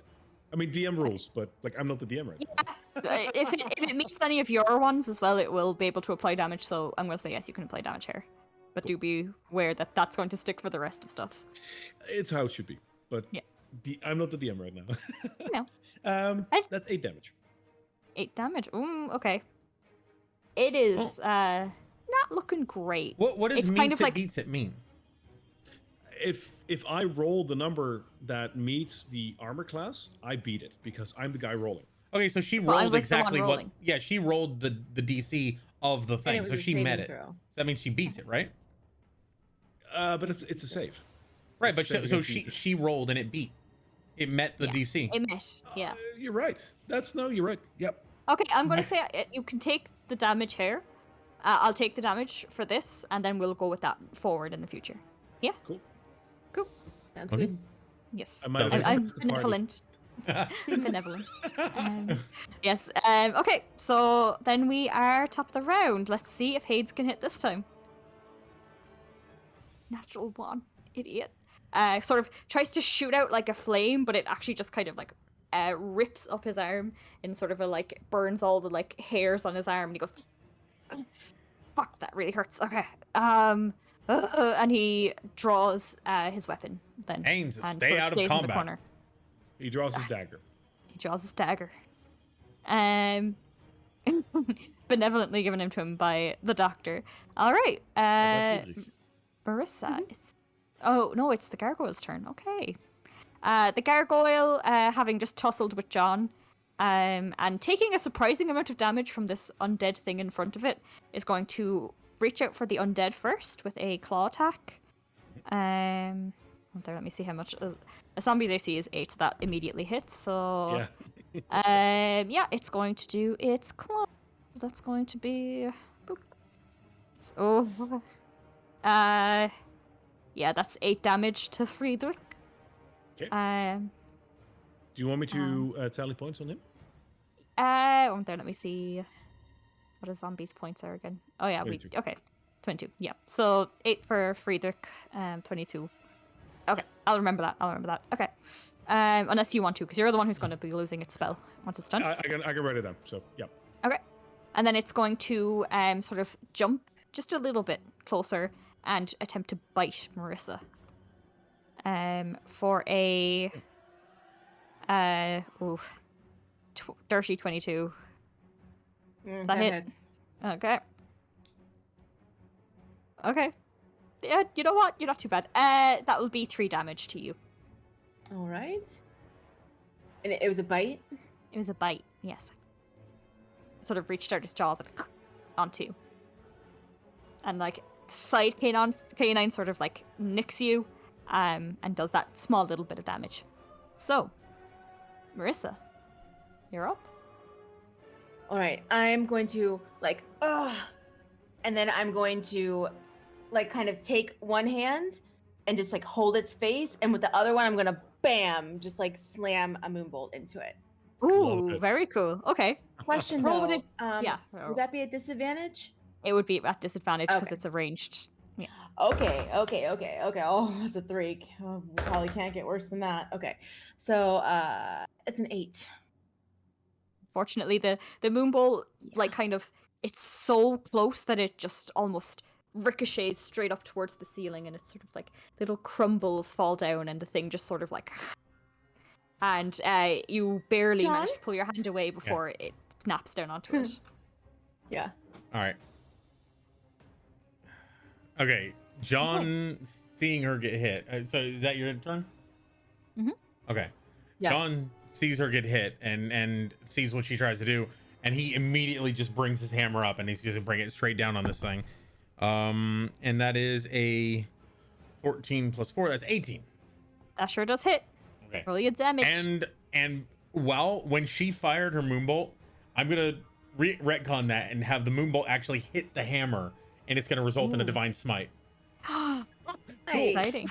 Yep. So first off, let's roll the 2d6 for the damage. If I can find some, there we go. 2d6 plus 2 for the initial attack is going to be a 6 and a 3 plus 2. That's going to be 11, I think. Yeah, 11 total damage for that. And then I believe a divine smite is 2d8 for a 1 spell slot. So let's go ahead and get 2d8s. Cool flavors, by the way. Like, wow. Yeah, very awesome. Well, Cassariel and John have worked together for a while. So that's going to be an extra 8 damage. So I think the 11 damage. from the hit and 8 more damage from the redirected moonbolt. 19. So how does it go down? All right, so it reaches out it bites at Cassariel, and she holds up his head and fires a moonbolt.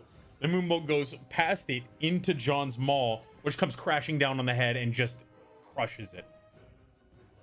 And the dust sort of crumbles away from the hammer, and its body sort of slumps down and becomes rock once more. So I had that. Yes, you know, did. I Thank had you. I had it. No, I did. I had it. You did have that. Thank you very Thank much. you. Nice No. strike.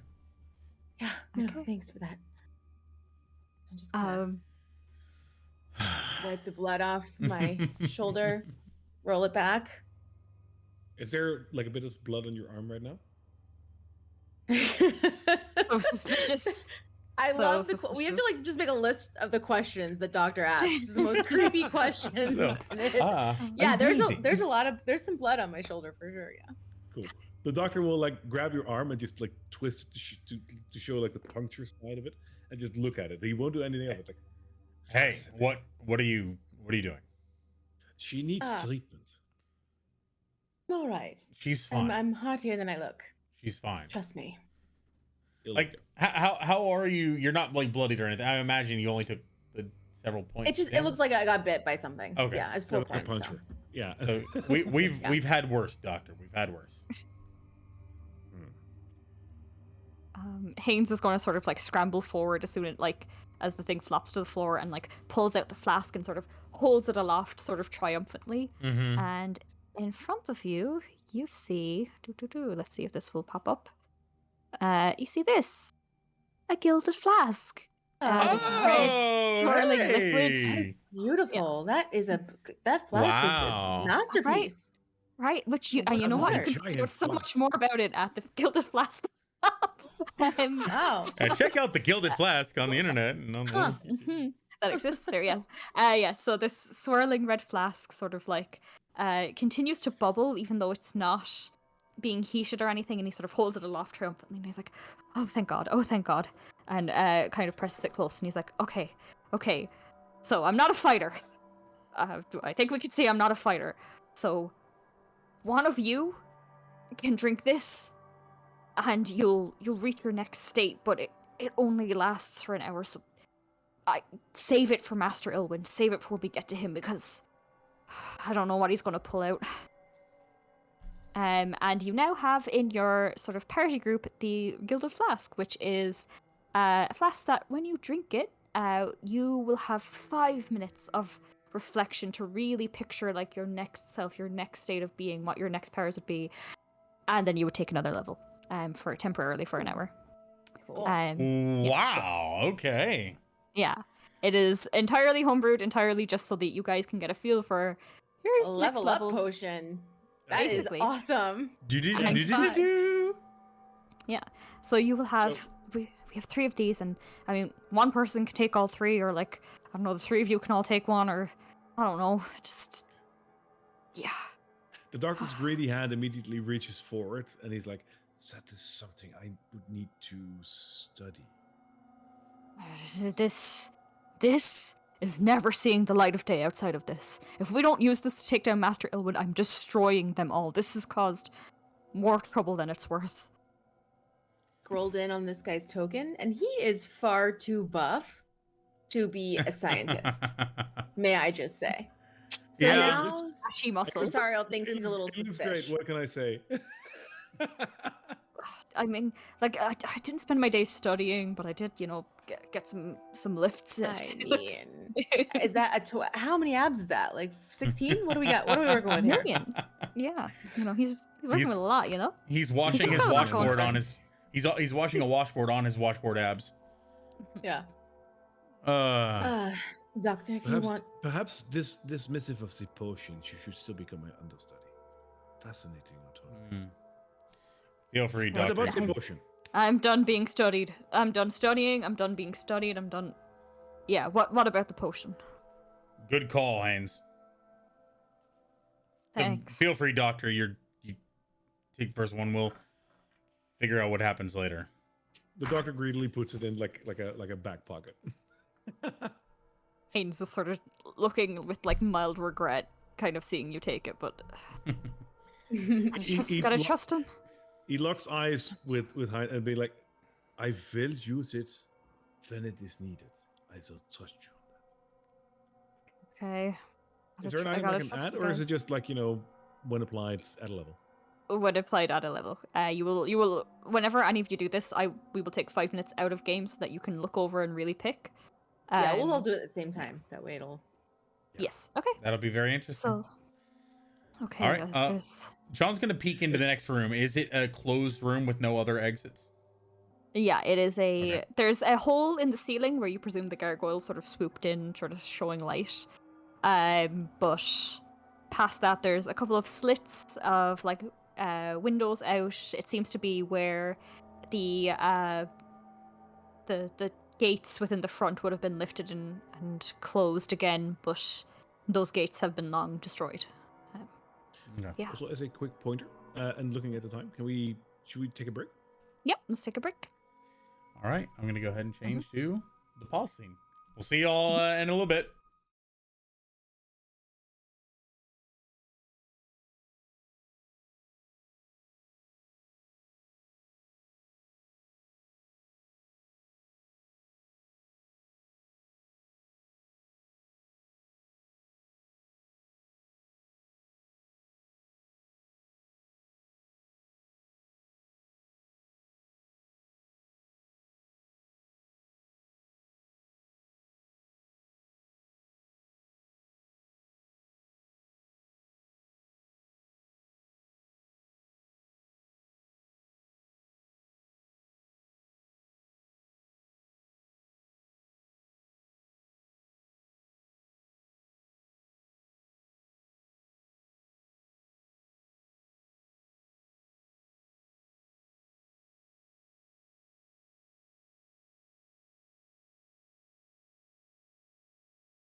let's get into it.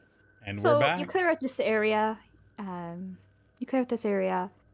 Daskula has secured the Gilded Flask, and Haynes, sort of like, kind of calms himself a bit more. He's like, okay, we have one. We need to get 2 more, and then we need to find Master Ilwyn. Yeah. And fucking stop that bastard. Okay. Hey, Haynes, how are you feeling? You look like you've taken a hit. He kind of looks at the claw marks across his like washboard abs, and he's like, "Yeah, I mean, I've seen better days, but I'll be fine. I'll hold off." All right. Yeah. Okay. Hmm? So the next place that I hid one was in the kitchens, because I wasn't allowed to go many places, but I could go to the kitchens and the chapel. And I hid 2 of them there, so the next one is the kitchen, so let's go. And he starts leading you down the stairs until you're out in the courtyard again.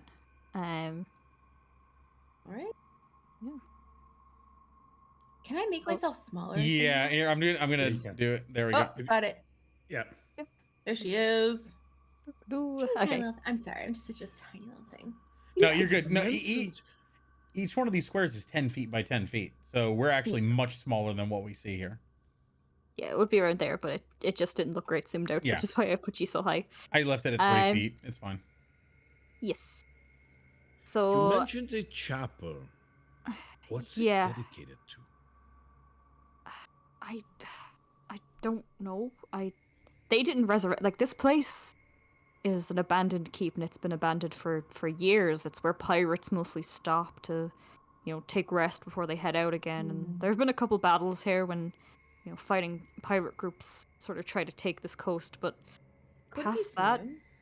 people have not been here, like, actually living here for a very long time. And from what I know, I don't know how long they've been occupying this place. At least a week, maybe 1 or 2 more.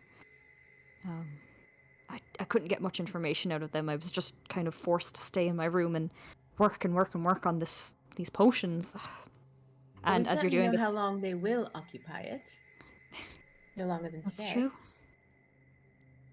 Good, okay. Anytime he moves forward, John's gonna make sure he's a couple steps ahead of him, just because doesn't want anything getting the jump on him.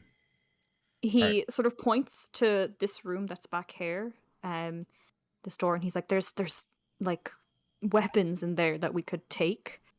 I remember that being the armory. I heard some guys talking about it. Should we go in? Should we see? I don't know if any of them would be as good as your Hey. guys', but Haynes, are you proficient in any kind of weaponry? Have you trained? What's your are you any better with a different weapon than that knife?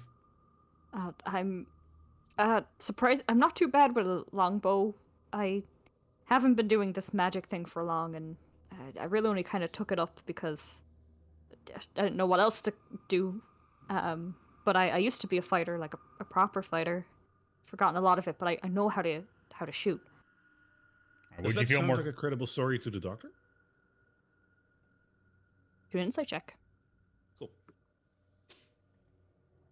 Just stumbling into becoming a wizard sounds weird. Mhm. It's a +1. That's a 6.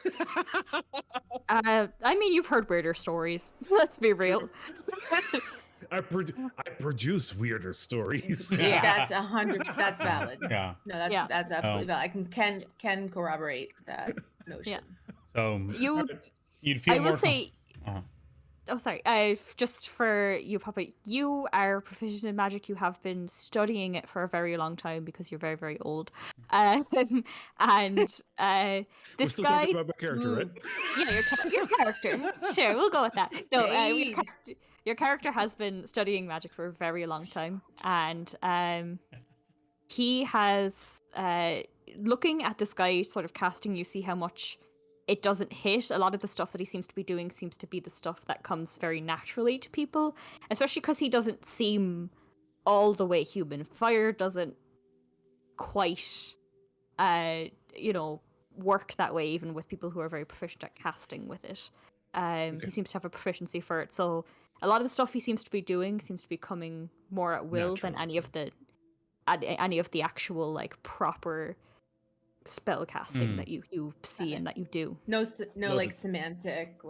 somatic, sorry, and Yeah. like stuff. It's just that well. So Okay. he doesn't look like a Okay, good okay, got it. studier. Got it. No, Um, this is I a man mean- who Sorcerer. Yeah. this is a Look man at who this- went. Look at this armor. He So- went out of his way to get cheats in order to kind of be more proficient at magic, and that will kind of tell you where he's at with it. He'd rather Yeah. take the long route of cheating than trying to just study and get better at it. So something's not working there. So yeah. John's gonna sort of like put a hand on his shoulder.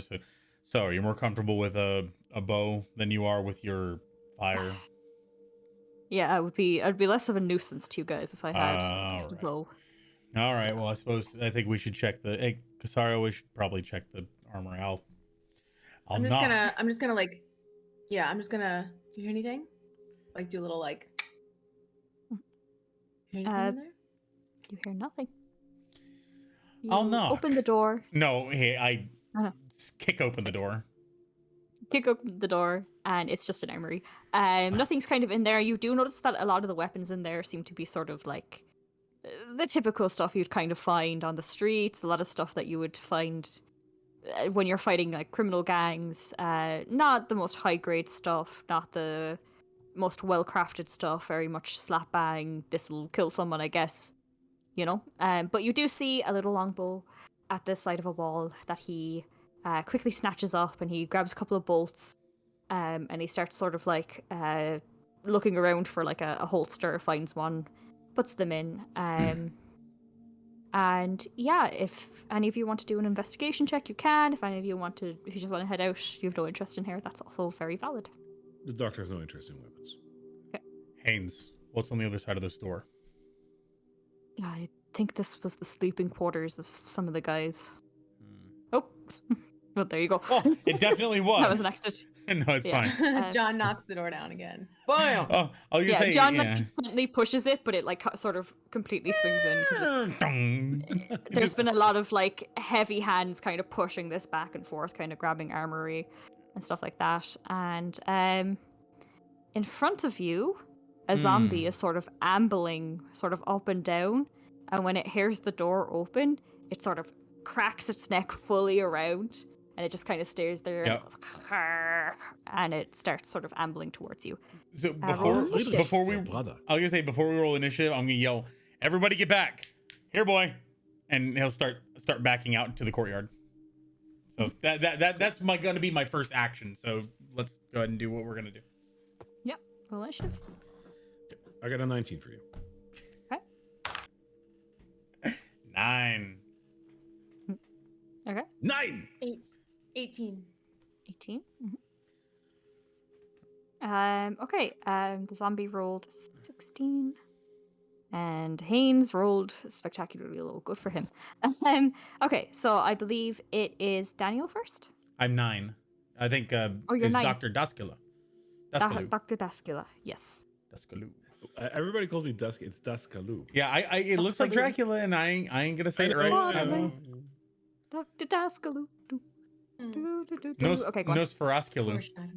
So yeah, you hear get back from John, and sort of the sounds of like the moans that your pet zombie Friedrich is also kind of like mimicking back, or it's found one of its kin. But yeah, go ahead. What are you gonna do? He as a like a quick action, he just pats Friedrich on the shoulder and says, "We might have found a brother." He looks around the corner, and I imagine he can see the zombie, right? So if you peek your head around the corner, you see it. It If sort I of move reaches over hair. here and just look straight, I can see him, right? Yeah. Cool. I'm gonna use my action to cast a minor illusion, and I'm gonna cast a pile of meat on the floor, just in between John and the zombie. Okay. Interesting. Right. Well, there. Let's see how he reacts to that, and that will be my action. Okay. My zombie rolled 16 minus 16. Marissa, I think you rolled higher. You rolled an 18. Yep, I 18. Speaks up. All right, so I hear John, and I come to the door again. I wait on the outside. I peek over, and I'm going to like boom boom fire up hands and moonbolt. Fire up the old hands. That's a 15 to hit. It sure does hit. Yeah, finally. Okay. Oh, but that's the wrong dice. Sorry, that was nope. Oh, 10. Nice. 10. Oh, 10. awesome. Okay. All right. It's already sort of like it takes the hit, and it sort of like slumps a little bit forward, and it notices the meat. And zombies aren't smart, and it kind of like starts reaching out towards it, like distracted, sort of like scrabbling towards it, and it'll take its turn trying to like bite down on the meat while it's already like slumped over because it's just a little bit too much energy for the undead to slump. While back. I am in there, I threw my moonbolt, and then I look down at the meat, and I'm like, what the fuck is that? And then I just like come back around the corner. Is it technically pro now? It won't be able to take an action this turn because it's so distracted by Cool. that. Yeah. Nice work. So you will have an advantage on the next roll, which is good because I believe it's John's roll. Yay. Okay. John sees it like sort of like trying to scoop stuff out of this illusion, and he knows it's illusion because there wasn't there a second ago. He goes, "You want something to chew on?" And I am going to use my great weapon master for this one. And you said advantage, did you? Advantage, yep. Oh my. Well, so I'm going to Don't take mind if off I do. my- Yes, thank you. All right, and I got son of a bitch. I got a 9 because I rolled a 10 and a 3. That hits. And I got a 9. Yes, okay. Yes, first great weapon master hit of the pre-campaign. So that's an immediate plus 10 initially, so plus 12 with It's, the other. It's God. It's Okay, so he basically like tees up a golf swing and just yeah. Head kind of like yeah. flies off and tumbles down and kind of lands where the meat was, and the meat disappetites. I'm just gonna as roll you the come out other. of initiative. Okay, so it would have been 5 plus 12, so 17 damage in a hit. Mm. At that point, Nice. you're making minced meat. There wasn't a pile of meat on the floor, but you have now created Now there it. is. Straight down onto it. It's now just kind of resembling that image, and the head is sort of rolling back, and it kind of a couple more times before it just completely goes lifeless. Is there anything else Okay. around that looks like a threat? No, not as Okay. you can see. There's a couple of, again, like people who look and dressed very similarly to the other zombies you've seen. They're all kind of wearing these darker robes. They're not particularly noteworthy. There's no crests or anything on them, but they're all the same sort of dark plain Corpses? clothing. Corpses, and a lot of it looks very self-inflicted. Okay. Seems clear, but there are some corpses up here. Doctor? I like that it rhymes. And he comes in now that there's no threat. The zombie on the floor, like you mash it into a pulp. I imagine you focused on its head and like that Like, immediate area. its head is now in its chest. Yeah. Cool. It has no legs anymore. It's mincemeat. Like, Are the other extremities like still there? Probably. There's a straight line of destruction through its body from the head down to Great. the crevice. That makes it easier. The doctor like if takes you're an going to arm with him. animate it, oh, you're just going to take the No, arm. I'm Okay. gonna take an arm with me. It's always good to have. It's always good to have spare parts for Friedrich. Okay, John, give me a Constitution saving throw. Yeah. I agree. All right, Constitution, that's gonna be +2. And I got a 19. A 19. Okay, you hold tough. I mean, this is a pretty awful sight. This old man kind of gleefully sort of like potters forward and Yeah. So jostles I'm this whispering from to its John. arm. I'm mouthing this to him. We are working with him. That's again. right. He is creepy as Yes. we'll have to talk to the commander and just make sure that it never happens These so many reports. So many reports. again. All right, so he stuffs that in his back. Is this technically harassment or what is this? Okay. It is science. Um, So there are like dead bodies around. all right, right? John's gonna go back with Haynes to make sure that he's all right. Yeah. So Yeah, on a lot of the them self-inflicted. two things I want to do is: are there any bodies on the south side of the room? Outside. I don't have it like okay, we'll say there's one lying in the bed here, and there's one that's sort of like over here as well, but it's kind of, it looks like it tried to get up, but it just wasn't enough and it kind of slumped down again. And there's another like kind of dead corpse sort of sitting next to this chest over here. Okay. So we'll say there's 3. The one that you pointed at first, I want to see what happened with that. With that. Doctor, can you bring your friend in there with you? Just in case you get in trouble. Oh yeah, awesome. Friedrich, come and assist me. And the zombie will just stand next to him to just like do nothing. Saro gives it like a wide berth. She's like a. Yeah. So give me a medicine check. Cool. That's a little better than last time. That is a 21. Okay, so you're kind of like looking around at this corpse. You're like lifting the arms and it kind of flops back down. You open the eyes and they're a little like bloodshot. They're yellowing. They're not great. But then as you're like near the eyes, you start getting like a whiff of something. And as you get nearer to the mouth, you notice like a bit of like kind of dried like foam almost around here. And you can kind of garner that this person died via poison. Okay. I will scrape a little bit of that foam into a file that I have with me, and I will take out an eye and take that with me as well. Okay, I'm so glad no one else is in this room. So you like, Yeah, I'm scoop out watching. the eye. Oh, you're watching? Yep. Give me a Constitution saving throw Yeah. with disadvantage because this is particularly gross. Oh, Yeah, that was a 4. So I that's got an eye probably, with a knife. I rolled a 4 and a 5. Okay, yeah.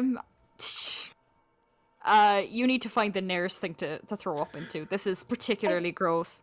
This is not like Sorry. fully dead corpse. This is like What's there's this thing still a here? little Is bit this of like a? freshness. Is this like a little maybe trash can here? It's a barrel full of like crossbow bolts. Great. Now the crossbow bolts are all poison tips. More. Yeah. She's just like holding on to the sides, like. I'm not even in the room and I'm about to make another Constitution saving throw. Yeah. This is a particularly gruesome sight that you're watching this doctor do. Out of Purulent. character, this is fantastic. Just Yeah. Secondly, another thing I wanted to do, which is why I wanted to know if I could go to the south side. I noticed that there is like an opening over here. Is that like a window? That's a window. Anything that's like a blue square is a window. Cool. So while I'm over here, I also want to like peek through the window. Alrighty.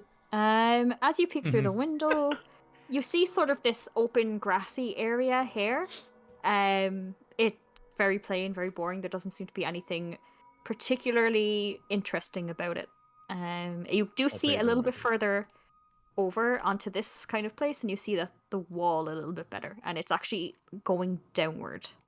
Cool. Like you can almost see the top of the wall from here. Nothing catches my sight, so it's just a glance and nothing. Okay. so you're a gnome, right? Yeah. So I imagine. Oh my god, I didn't know that. That's even. I like a imagine little dude. you come up to the window and you're like under the window and you're like, Friedrich, and lift. He lifts me. Friedrich like clambers the ground and Oh, it all like- makes sense now. yeah. Strangely. Yeah. Strangely. Yeah. Okay. All right. Alrighty. So what you do notice while you're in the room, because you're giving like a cursory glance, there's a door over here and there's a door over here. The two bodies that are like, now that I've examined this one with relative care, will I notice on the other two corpses at a glance that they died of similar causes, or should that require more investigation? One corpse you can very easily see like the bloody dagger within its like chest.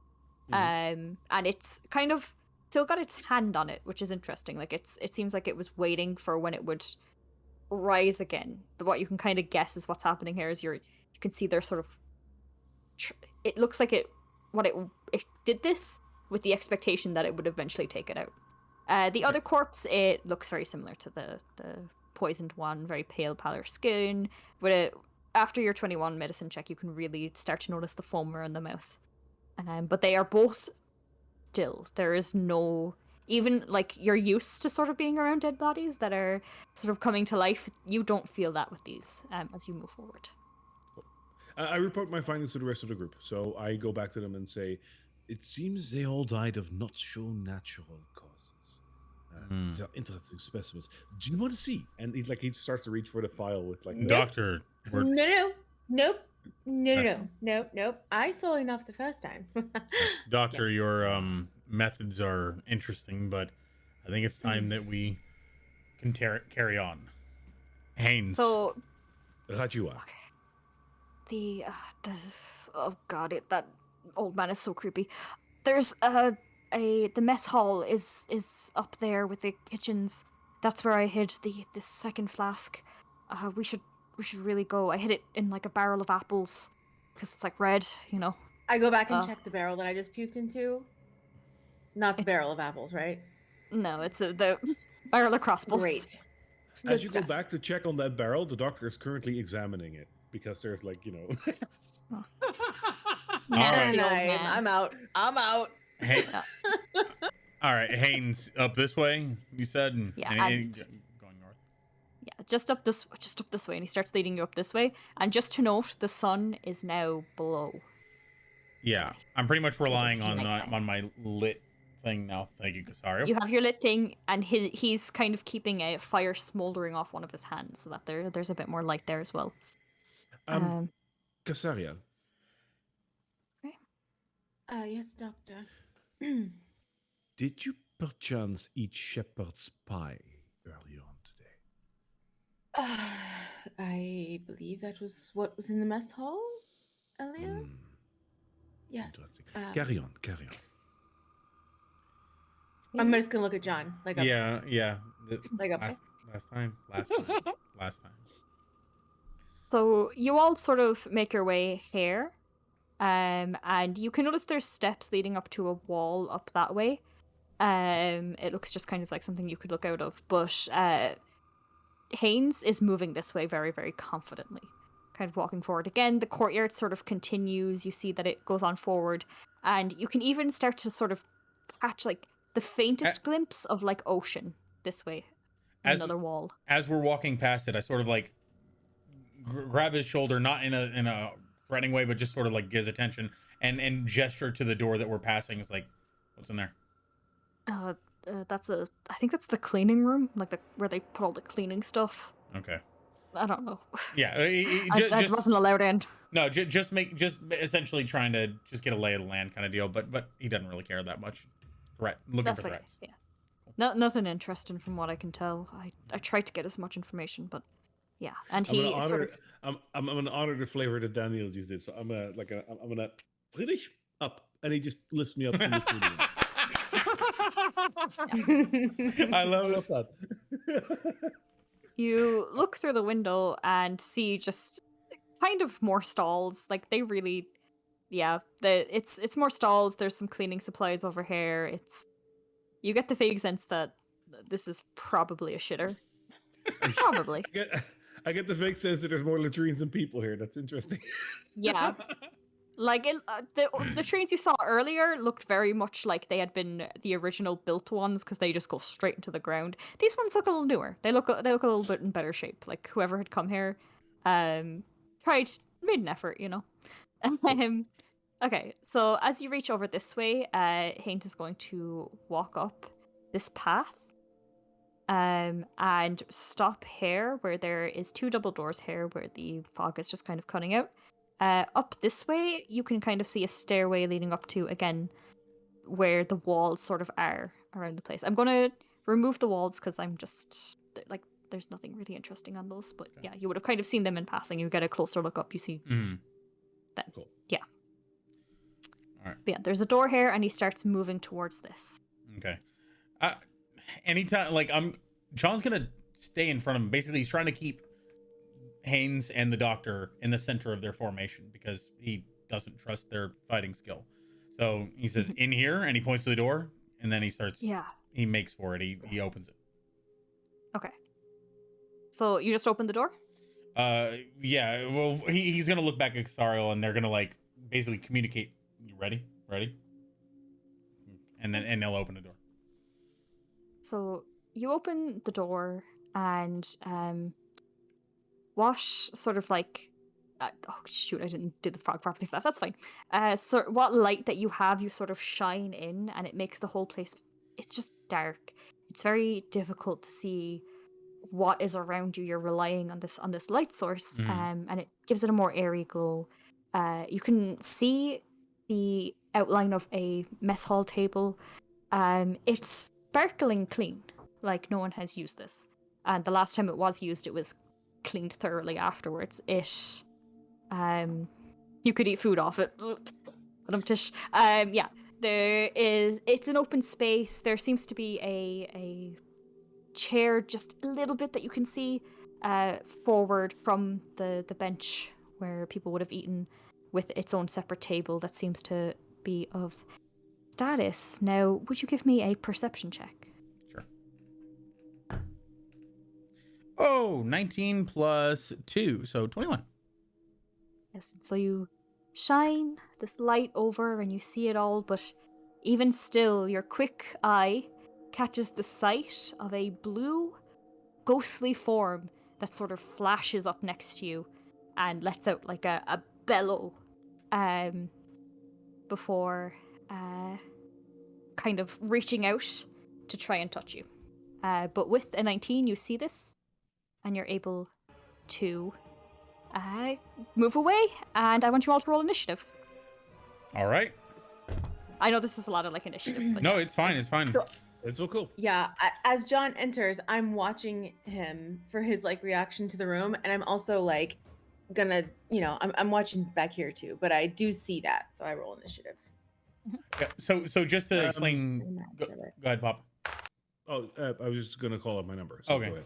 I was just gonna say, just to explain what he's going to do in general, and what I was gonna do this time is basically he steps in, looks for immediate threats. If nothing looks threatening, he'll let the group start moving in. But right now, Okay. obviously, there's a threat, so here we are. Mhm. So go ahead, Barry. I got a 16. Mhm. And the one thing I wanted to know before we go into battle is, you said that the table looks like immaculately clean, right? Would yeah, the same like apply for to the floor. the floor looks clean. Like everywhere that you've been doesn't look in disrepair. It doesn't look like it's been turned over or anything like that. It looks like this place was cleaned, but then for some reason there's dead bodies everywhere. Cool. That's what it looks like. That's all I needed to know. Okay, All right, I got a 15. so we have 16 for you, 15, yeah. A non-physical manifestation. Love the reference. 4. 4, yeah. Yep. So I'm basically use my first action to like dodge the swipe kind of deal, but yeah. Yeah. He's, well, there, let me... ooh, where's my monster? There it is. Okay, okay, so that's a 9. Haynes, you absolute idiot. Okay, another natural one for him. How Alrighty, did he so, get all tabs? Like, what is happening? It's very confusing. yeah, so first up is Papa. Cool. So I'm looking at a ghost, basically, right? Like, it doesn't have to be literally ghost, but like I'm looking at an incorporeal being. You're looking at an incorporeal being, and give me a perception check. Okay. With disadvantage because it's dark. Even with But I my have- light. Yeah, and I have Okay. dark vision. Oh, yeah, gnomes do. Okay, yeah, so no disadvantage. All right, cool. That would be perception, right? Perception? I'm not that great at it, but that would be a 15. Okay. With that, you kind of watch as it darts. It's not really moving in a floaty sort of way that you've heard that the spectres moves. It kind of darts a little bit. It seems to be glitching out, but you can faintly make out like a glorious sort of pirate hat on its head, and a billowing sort of like cape that you've seen from like seafarers, where they wear it in sort of a like fashionable style to show intimidation. It looks very like a man who is used to the open oceans before it darts around to John Okay. on the other side of John. So it moves over here. But yeah. Next up we have Casariel. Oh no, you didn't even take your turn. Sorry. No. I was just like, yeah. It's a there you go. ghost. That's it. It's a ghost. That's it. Yeah, you know are that it's a- that was your fascinating. turn. Yeah. You look, you use your eyeballs, and next. Next, yeah. Uh, You decided to be investigated. Oh no, I won't say that because then you'll just dock Carol every time she'll do that. Ooh, yeah, good point. Gotta watch out. Yeah.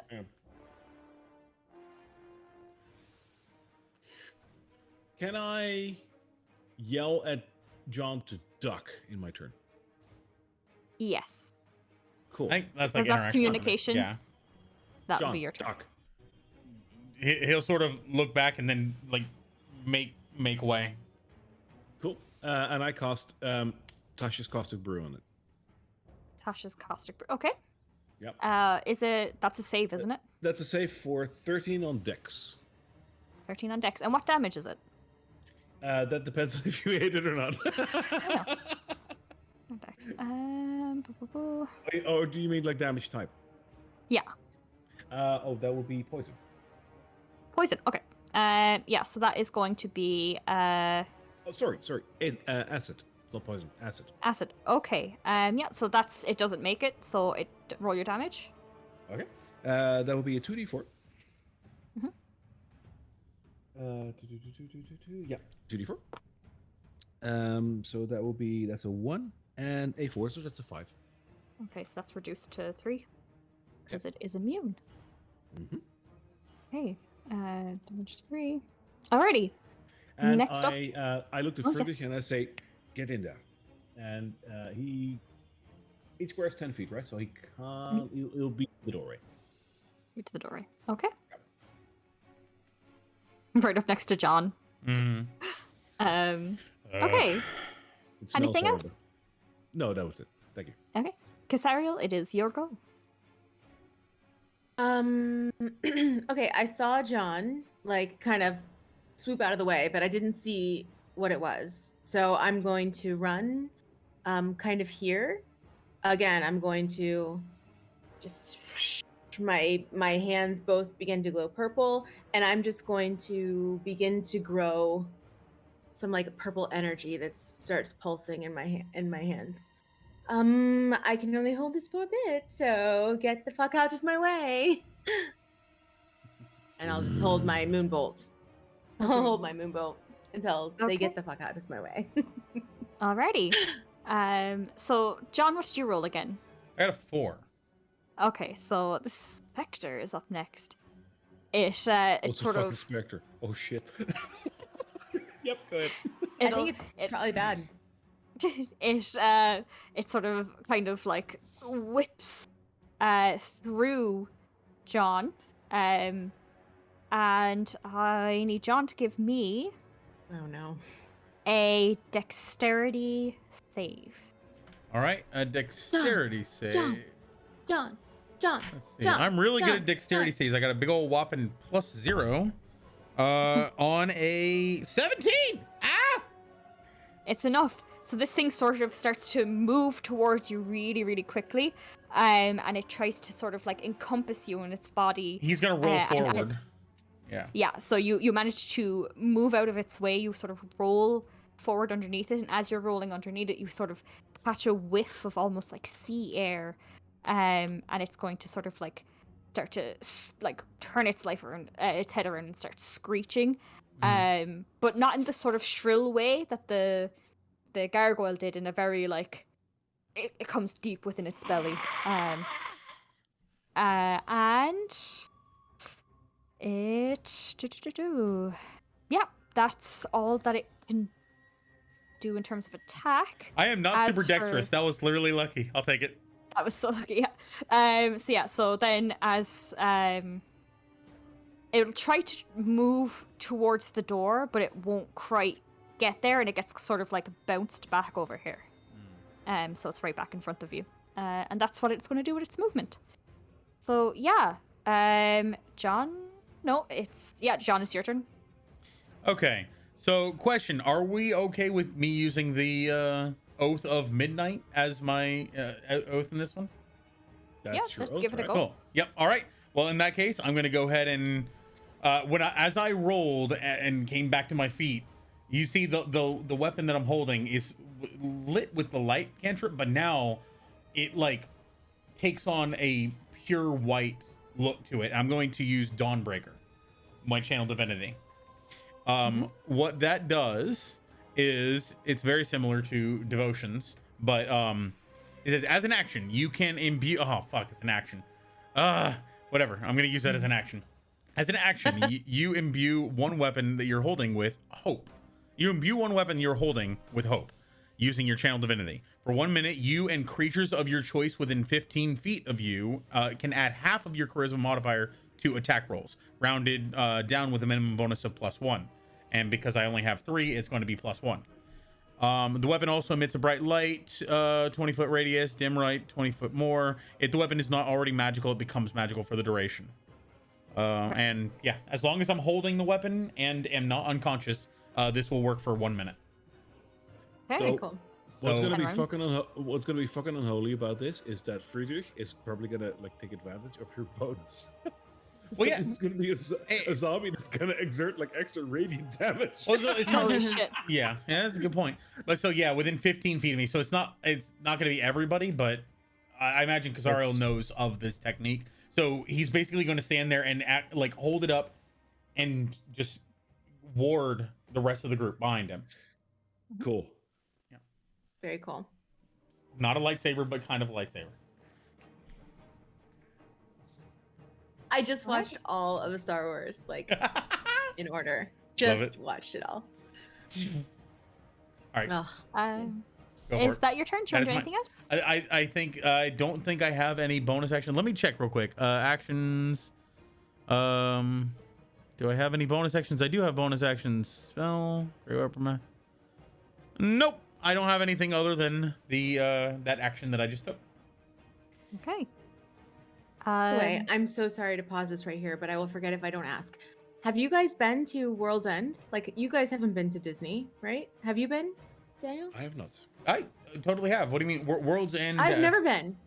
Wait, World's Isn't End. that the at Disney the Star Wars thing? I'm still Oh, on Star Wars. Yeah. apologize.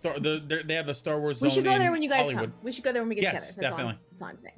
For those of you wondering, by the way, and I don't know when we're going to release this, so this might just be way late news and whatnot, but in October, we're all going to meet in Florida. It's going to be amazing. We'll share pictures, we'll share videos. All of that. I'm gonna have We're Krispy going to Kreme. Build gonna a have Krispy Kreme. I thought it was Dunkin' Donuts. But it might just be that we're sharing Krispy this, Kreme, like, right. you know, oh, we're going to meet in October, and like we're sharing this video by like 2024. So, October of 2022, Hilarious. by the way. Yeah. Yeah. So, Yeah. but it's going to be cool, and you know, check the Gilded Flask and all that. You know, end of commercial. All right, and also end of our Disney commercial. This stream is not sponsored by, but could be sponsored by Disney. Right. Could be. Mickey Mouse hit me up with that mouse money. And it is sponsored by nerds, and we like Star Wars. I also Yes. may or may not work for Universal Studios right now. Let's see how long that holds up once they hear that. We also like Harry Alright. Potter. Would love him. We like everyone. Sponsor us, please. We do. We need love money. I like okay. money. back in the Yes. moment, Haynes is going to Yes. okay, so it's 10 feet. 1, 2, 3, 4, 5, 50 feet. Let me check what his full movement is. Literally just checked and then I forgot it. Okay, so, yeah, okay, he can make it. He's going to dart as fast as possible up here and getting just ready to go towards the store. And he's like, I'll get the flask. I'll get the flask. I don't think he can't move outside, is what he shouts out as he starts darting towards that door. Okay. Interesting. All right, and that's his go, so it's top of the round. Doctor. Haynes, be careful. Friedrich, kill. Get the fuck out of the way.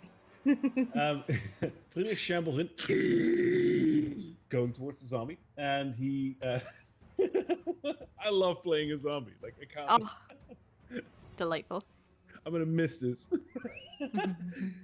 Shambling towards the specter, and he will try to hit it and try to take advantage of your bonus.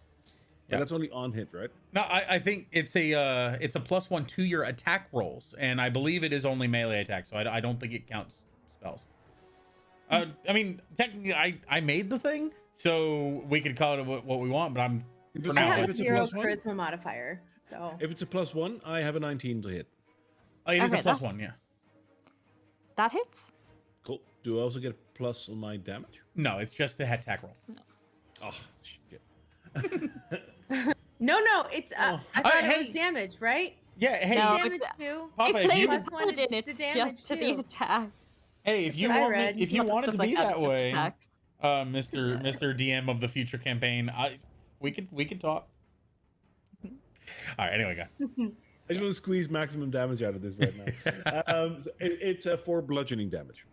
4 bludgeoning. Okay, so that is reduced to 2. Okay. Alrighty. Okay. Dr. Daskaloo himself, however, will move up a little bit over here up the stairs. Mm-hmm. He will still have a clear sight of the spectre, I would imagine. And he raises one hand and toll the dead. Imagine that. Okay. Let's see. I It don't need to roll for saves. that. It saves. On the wisdom? Yep. Yeah, spectres are wise. I believe on a failed save I don't get anything. Yeah, it's a cantrip, so yeah. Okay. Oh, You see this sort of like it's necrotic, right? Isn't it? it's necrotic damage, yeah. Yeah. So you see this like necrotic energy sort of burst towards the specter, and it kind of takes it. It doesn't bounce off. It doesn't miss. It takes it in, and sort of like you see that green swirl in with the blue until it all sort of mists away, and it seems to grow a little brighter. That's a scheiße. At the end of my turn. Doctor, what are you doing? Cursing in So- German. No, Cesario, you're up? He doesn't know what just happened. All right. So holding an action, so that only lasts for 1 round, right? So like I missed out on it. Okay. All right, cool. So Yep. I'm going to again, I'm going to use the door. I'm going to use cover on the door. I'm going to I've already got the moonbolt there. And I'm going to just peek around and I'm going to say, "Ugh, Friedrich." Sorry. And then moonbolt. Come on, buddy. Ugh. 11 to hit. With the +1 that John gave you. It just says a You're in plus 15 one, foot like a range flat right now. plus. Okay. Okay, so that's 16 to hit. Okay. Then that hits. Wait, it went from 11 to 16? Oh wait, 6, 7, 8, 9, 10, 11. You're right. I'm sorry. It's 12. It hits. Okay. Still hits. Cool. Okay. Awesome. Thank you. You're welcome. Okay. Wait, roll damage. Okay. Okay, that's 5 damage. And what type of And- damage is Moonbolt? Radiant. Okay. No bother. And then I'm gonna kind of like scoot in here. Can I get in there, or I can move past, right? Can I move? Yeah, because so this these whole are space 10 is 20. feet, so Yeah, yeah, you'd be able Okay. to. there's 20 Can you feet move past in the that bottom? threshold. Yeah. 15, 20, 25, 30. I'm gonna go over here. Okay. And that's it for me. Alrighty. Next up we have the Spectre. It's the Spectre. And the Spectre is going to sort of look around at all the different damage that it's done and eventually just swing back to the thing with the bright glowing light. That is not the sounds that I want. Why is A little shanty. I Huh? love it. He pulls out a bagpipe and or an accordion. oh there. We were reminiscing about this rainbow bar that we just been. Like combat music, my god. Okay, sorry. All good. Yeah. Oh, good. Don't Sort worry. of okay. They're cheering. Where is my comment? There we go. Okay, that's It's the fine. little things. Alrighty. right. Okay. My goodness. Okay. Yeah, there we go. Okay. Yes. And it's going to turn around to the glowing flashlight man, and okay, let's see. Wow, you This son of a is- bitch. Okay. Creature to hit. Give me a Constitution saving throw. Well, that theoretically should be better than my dex, but I rolled high on my dex. I got a 17 natural on the last one. I got a 15 plus 2 on this one. So 17 again. Yes! You. Oh Yeah, my okay. God. All right. So. I'm very constitutional. I'm almost American. That is such a shitty joke. I love it. Okay, so it still hits, Okay. but it's going to do half damage. Okay. So we have that's 9 necrotic reduced to 5. Oof. Okay. 5 damage for you, necrotic. Does my okay. immunity to disease have any effect? I'm just kidding. Oh. No, not for this. I Not know. for this. Okay. Oh, good. It attempted to sort of suck the life out of you, Mhm. but you managed to hold sort of. You've seen worse from Doctor, the Doctor. So you're just like, no. I love that no matter what we encounter, the It's not as person bad, that's in but our it's party worse. is Yeah. worse. Yeah. Okay. It's creepier. And nothing. with that, you sort of hold strong, and it's your turn. Alright. Before that happens, Yeah. Tasha's caustic brew is still very much on you, and you take 4 damage. Okay. True. It's an It is- immunity for specters. I know. So Acid? it was 7. Okay. It's 4. Okay. Cool. Immunity or resistance? Immunity. Yeah. Resistance, right? You have resistance to acid. not immunity. Acid. Yes. A resistance. Okay. Yeah. I thought it was poison. Okay. No, Never mind. it's Yeah. So acid. that's 4. No bother. Cool. That's good to know. It sort of like shook off with the acid the first time, but this time it seems to like still kind of come back, and it glitches a little bit, as it I'll- sort of scatters this way. You're the DM, of course, so I'll allow you to roll it the way you want. But it is an action to remove the caustic brew off of your body. Oh, it's not. It like shook it, but it didn't. It didn't properly shake it. Like the just flavor Right. text of like, okay, Cool. it took the 2, but it's still there. Yeah. So just kind of like, and then it kind of comes back and bites again, and it sort of lets out another like unholy bellow, and it's like, I need to get back to my ship, which sounds so stupid. And it just No, says that's that, fine. and it like That's great. darts back sort of hair, and it glitches and it moves really fast. It just it's hurt. Is that an opportunity say? attack? It Does would it move be. away from me? Would be. Ooh. It does. I forgot that this is 10 feet. Yeah, that's an opportunity attack. So first the zombie. For free damage as well. Go ahead, zombie. That'll be 15 from the zombie. Okay. Damn it to hit. 4 bludgeoning. 4 bludgeoning. Okay. All right, and then Alrighty. I'll go ahead and take my opportunity attack too. Nice. And I'm going to use Great Weapon Master. On an opportunity? Can you? I think whenever Yeah, it's normal I attack. basically I just take off 5 from the Yep. attack roll. So I rolled a 17 and I have a +0, so 17. I really need to learn To hit, that hits? code Yes. DMing when I'm not DMing. All right.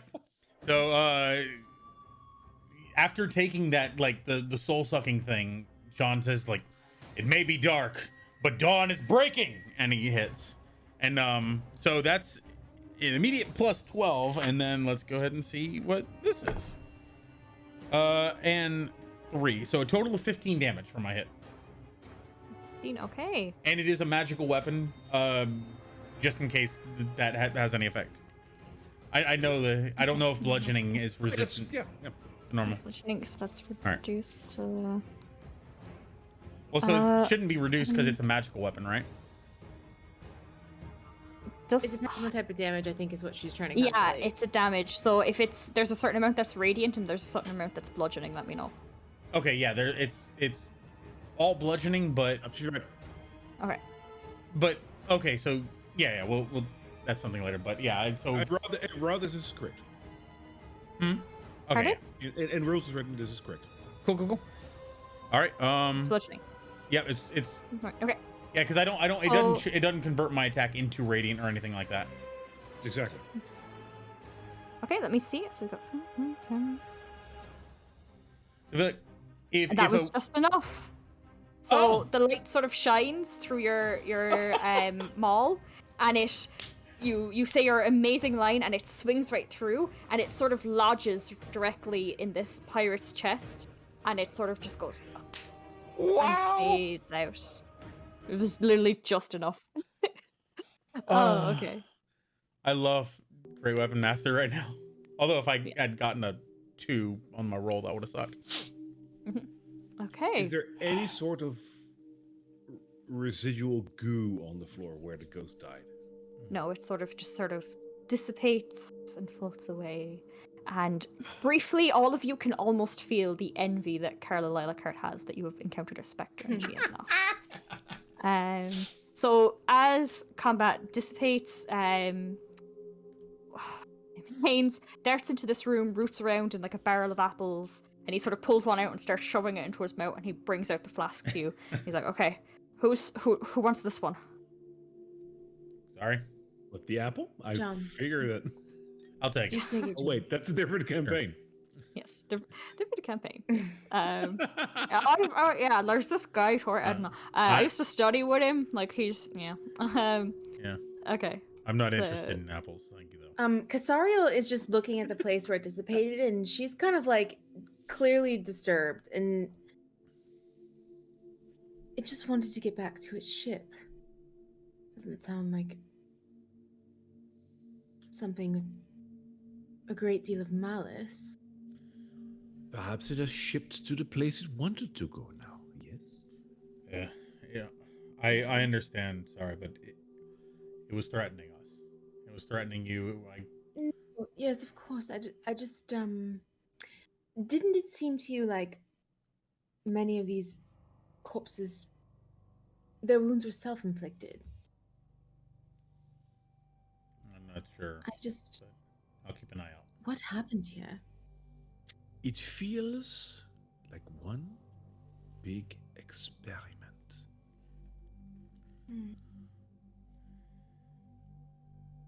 Well, what was the person's name that you said we are looking for? Is that Master Ilwyn. He was Master my Ilwyn? trainer at Brownstone. Yes, I should like to find him. If he did this. Who's going to take the potion, by the way? I took it. You know what? Real big man, I trust you with this. Thanks. Haynes says, kind of like giving your shoulder like a tap, and then he kind of looks at how intimidating you kind of are, and just kind of draws the hand away. Okay. Last. He's gonna look at you and goes, Haynes, and say, "Good job staying out of that battle. I mean, you ran in there. There could have been more trouble within, but good job staying away from the specter. I don't want to see you getting hurt." Thanks. I appreciate that. I think I know where my strengths are now. The next one is going to enter the chapel, and hopefully nothing is still there, he says as he sort of starts walking this way. Do you know where this chapel is, huh? Yeah, it's this way. And he sort of follows this path out. So all of you, when you reach this area over here, are going to see quite a bit. So I just have to get rid of a lot of these. You're going to see a very, very large area. And it kind of leads down into a dock where there is a small boat just beneath you over here. But across the way, your eyes lock with a ship that is not as grand as what you think a pirate ship would be, but it certainly looks like it's seen. Oh, is that there? Yes. Is that visible? Oh, yes. Okay. Well, I don't know what you're talking about. It's not visible to us. okay. What about? I can see everything. Let's talk Especially in about the dark. the ship. Yes. Yes, let's talk about the ship first. So your eyes kind of scan, and you follow this line, and you see that the path continues down. There's stairs. You can almost properly see this wall as well, and you see this small ship. You see the tumbling water, and the gnome in particular sees this ship sort of docked there, and it looks not like any standard ships that you see coming into the docks of Neverwinter or any other sort of regulated space. It definitely has a rough and tumble pirate feel about it without being grand. And just... How far down is it, by the way, from where we're standing? Is it 50 feet? Oh, like down? Oh, that would be about 30 feet down. Okay. It's not far down. So the... and just beyond there, you see a sort of guard patrolling up and down and it sort of stops by the ship and then continues its path and does this sort of again and again, not really noticing you, kind of keeping its eye on the ship. Looking at the guard, walking back and forth, does it feel like that is like, you know, humans have this annoying habit of throwing a bit of randomness into what they do. Whatever they do, there's always a deviation of the path. Is this always programmed, or is there that deviation? Can I see that? Give me. Let me see. Let me think. Is there any light source around it? There isn't a light source, but the moon is full enough and the sky is clear enough that you sort of Good point. can see it. Good point. Because you're outside now.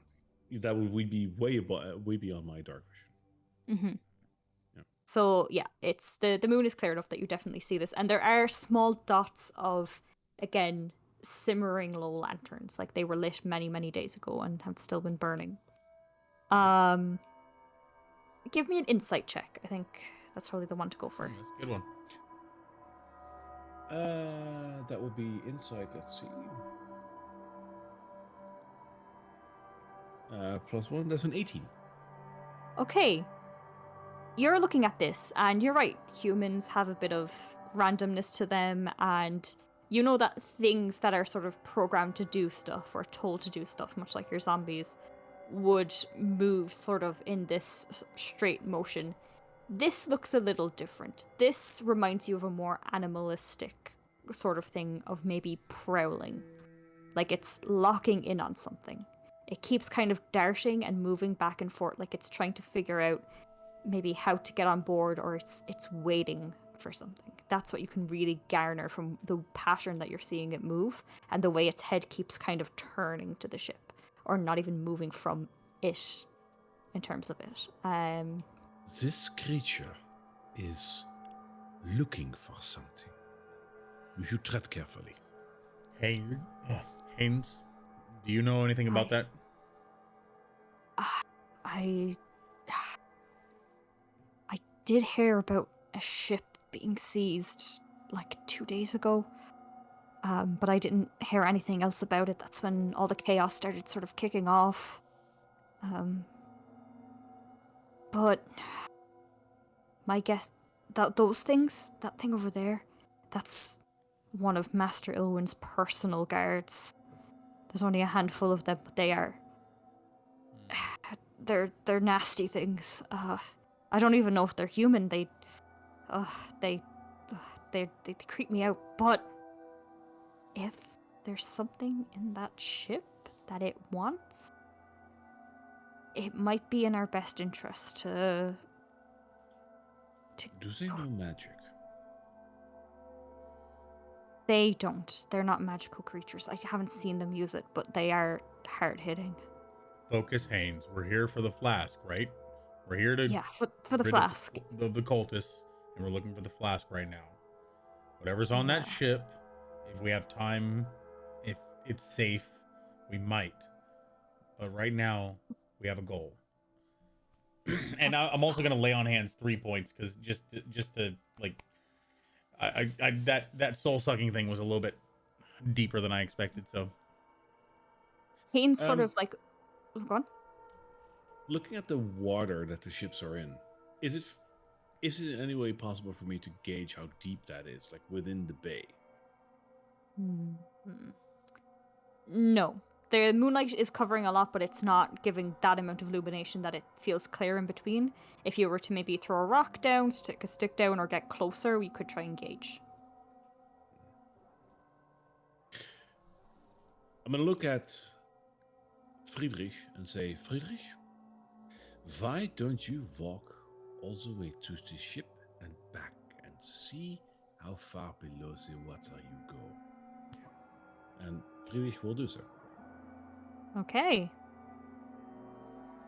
So... Sort of give a glance to Xariel, like... I'm gonna, I look at John and I just lower down. I just get low. Like on the cliff of this edge, like just so that we're not silhouetted by moonlight or whatever. So what I want to do is make Friedrich walk from here to like the ship's figurehead, like well, no figurehead anymore, but like that's the stern, right? Masthead Mhm. or mast? But Masthead. the mast, Yep. Not mast. yeah. There you go. I think The you might head, have been right. And yeah. then walking back and just see if he goes below the water or not. That's all I want to know. Does Animate Dead need to be within your range of anything? I 10 don't feet. think so. Right? Oh no, that's just to cast it, isn't it? Yeah. Okay, any returns. Let me check. I mean, yeah, it doesn't really need to be. That's okay. All right. So Friedrich can go and walk into the bay, and you notice that when he gets to like hair, you can still kind of see the top of his head, but then it starts to descend and descend and descend until he's fully covered by the time he reaches this part of the ship. And then he sort of walks back out. He's a zombie. He can't tell you the exact feat that is, but you know that it is at least taller than him. And that's all I needed to know. Yeah. I had a plan and it's not going to work, so I know enough. Cool. Friedrich, get back up here. All right, do we take this out so that we know it's not a threat later? Or do we leave it? Yeah, I have an idea. What do we call it? Haynes says. And you see him sort of like dart very like quickly around and around and around until he reaches like hair. And he kind of snuffs out his flame and he keeps himself really low to the ground. And okay, does he have it? Haynes, before you go, where's the other flask? I know it's in the chat. I'm joking. Good. Okay, and he's going to. Right? If he dies, he is going to. Okay, let me see. John's gonna go approach the other stairs and like he's gonna watch. And if Haynes starts getting into trouble, John's gonna try to make some noise and get the attention of the guard thing. I instinctively just follow at John 6. Perfect. Okay. One more thing I'd like to know is it in any way possible for us to gauge how much the tilts, the upper wall, that this guy is patrolling back and forth against, how tall that is compared to him? In comparison to, I mean, it would be just here. Yeah, it would be. So it would be half his height. So it would be just to like his hip. He's about human sized. Cool. Maybe a big human, but like he's human sized. That's all I needed to know. Thank you. So he's going to dart down here, and he's going to start looking in this boat, and then he's going to gently sort of like move a little bit forward, and will he be able to reach? Okay, let's see. Okay, no. So he's going to kind of keep cover behind this boat as he keeps going forward until he reaches here. I'm just going to be fair and also, okay, it doesn't see shit. That's great. And keep sort of over here. And he will create a minor illusion here to try and distract.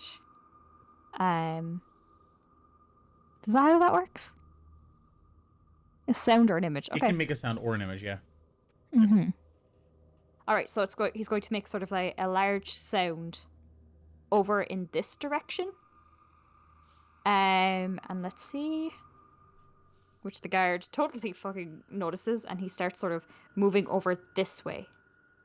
And starts sort of pairing this way, and then he's going to Misty Step as fast as he can back to you guys. And then we're just going to keep walking over. But this, I thought you meant the guard. Right. No. That makes This more guy sense.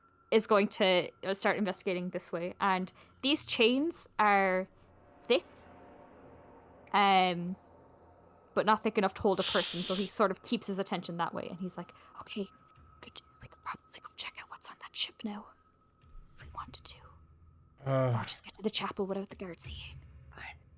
Very Jeez. stealthy. Do you think the guard could swim?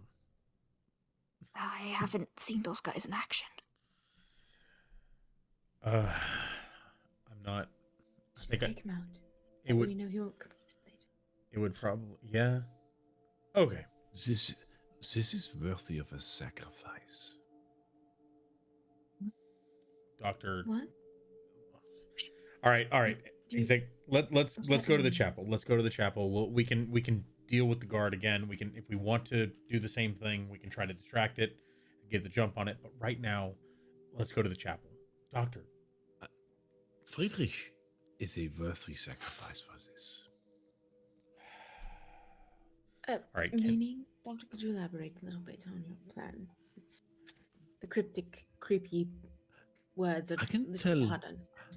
I could tell Friedrich to grapple this soldier Yeah. that is walking there and plummet into the ocean.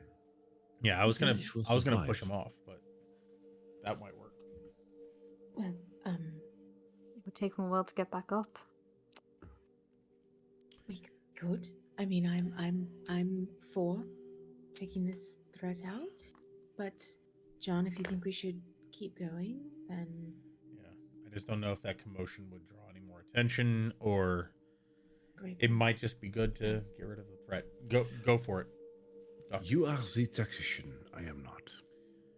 Xariel, you think we should get rid of the threat? It seems like it's very interested in whatever is on that ship. I don't think it's a threat. And- If we don't care about what's on the ship, we could probably avoid it. But if you guys think that we should check out the ship, I You know, don't we think we should. go see the chapel. We can have a little bit of time to think, and then we can come back. All right, Haynes, we're going to the chapel first. Doctor, I'm very curious about what's on that ship. To be keep I that go plan in with- mind. I go with the popular majority. Oh, I do like that plan though. I agree. And he looks over at the zombie and goes, Friedrich is expendable. Yes. Hurts his feelings. You sort of hear a from the zombie. Upset. Which sounds just like any other zombie. Yeah. All right. So are you sending Friedrich over? No, I think we're going to the chapel. You can do both. I will say that. Because Friedrich doesn't need to be there, Papa. Right, but I think if we were going to do that, we would use it as a distraction to go onto the ship. But for now, Okay. I think we're going to go to the chapel first and deal with what we can there. And then if we have to go to the ship, or if we decide to later, that's an option. Mm-hmm. Chapel it is. I will Well, it is. follow suit. All right. Okay, And so you reach this area, and the chapel looks just as worn down as sort of everything else, but it kind of has a little bit of like a still that kind of intimidating presence that sort of all religious buildings do. It doesn't stretch up very far. It's about a story tall, and the roof has seen better days, but there are some really gorgeous like glass panes on different sides of the building. So Friedrich sort of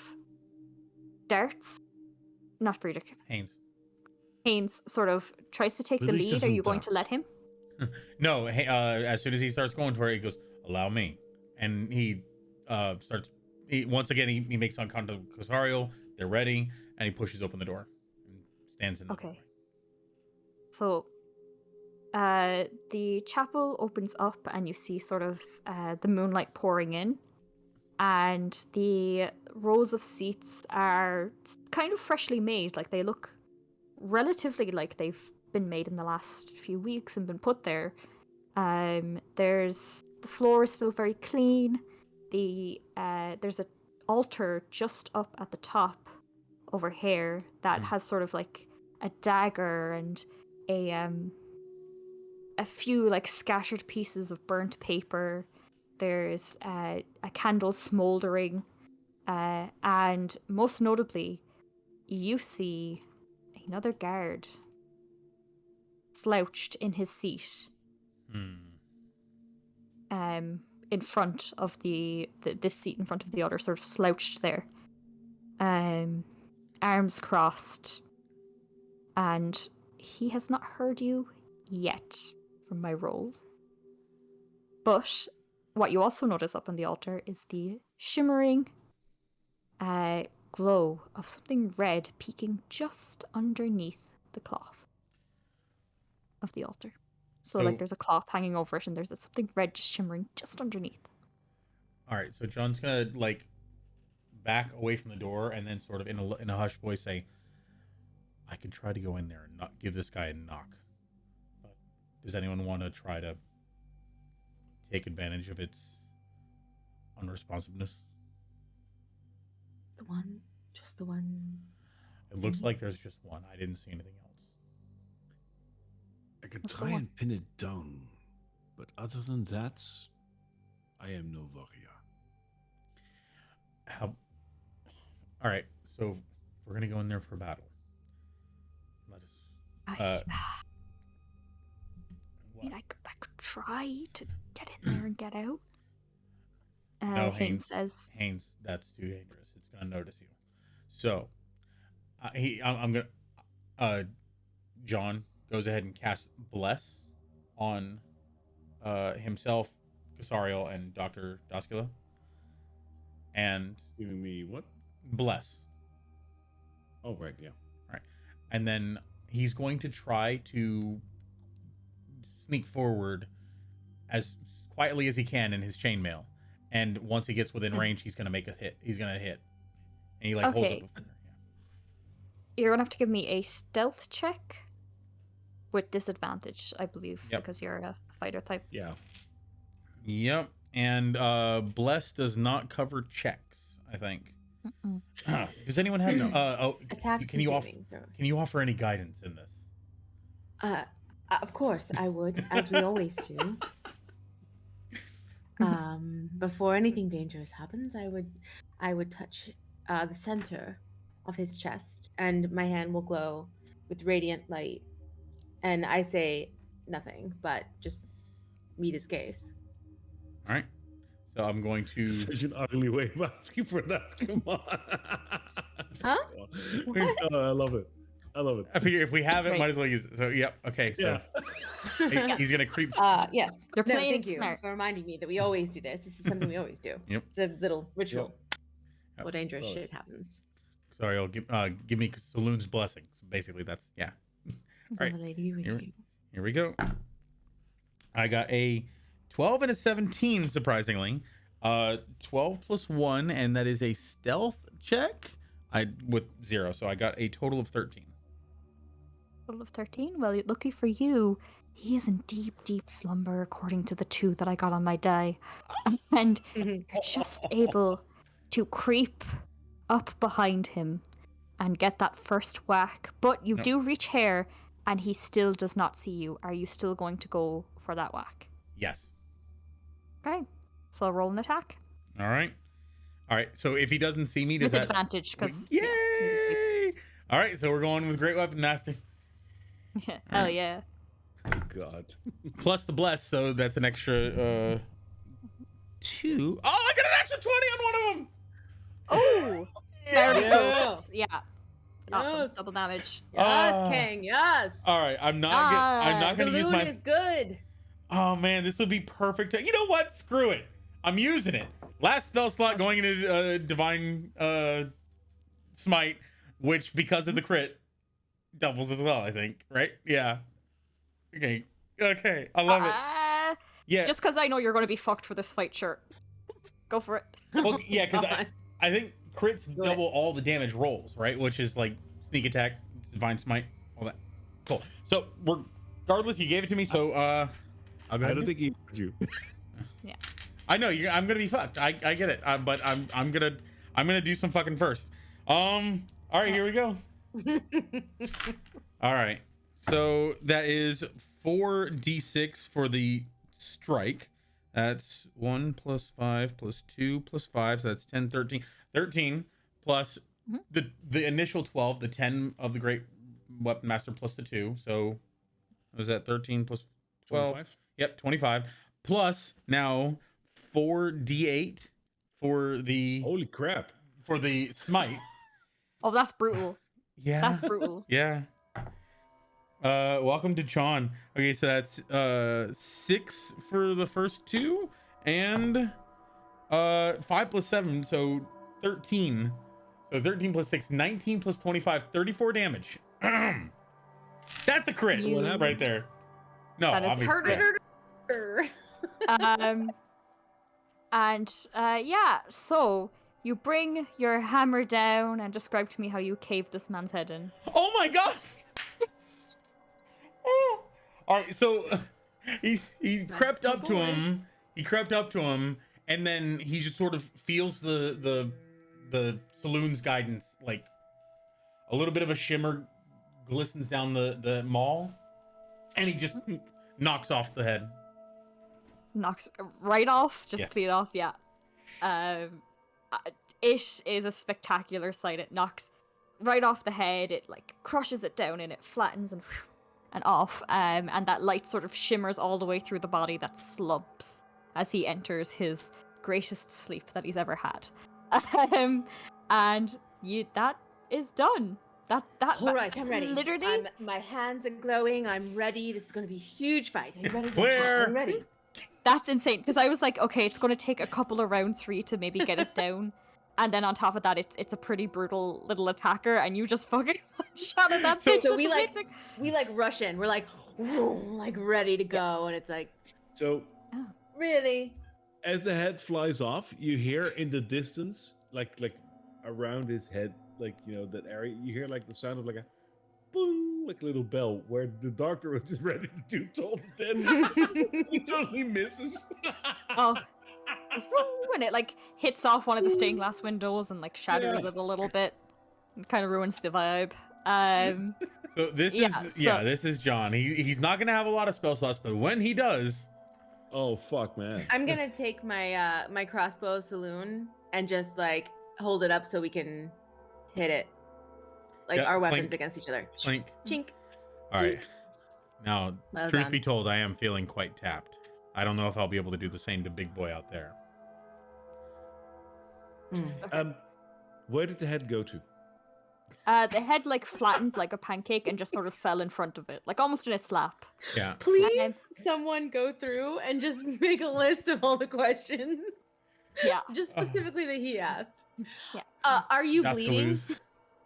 Yeah, I'm I would like bleeding. to examine Yeah. the head to see what kind of creature this is. Yeah, John's gonna sort of go back and sit in a pew and avoid his eyes. So while you're all doing that, Haynes is darting up towards the altar and it's like, how the fuck did they not find this? Okay, and like take the potion and sort of hand it off to Casariel.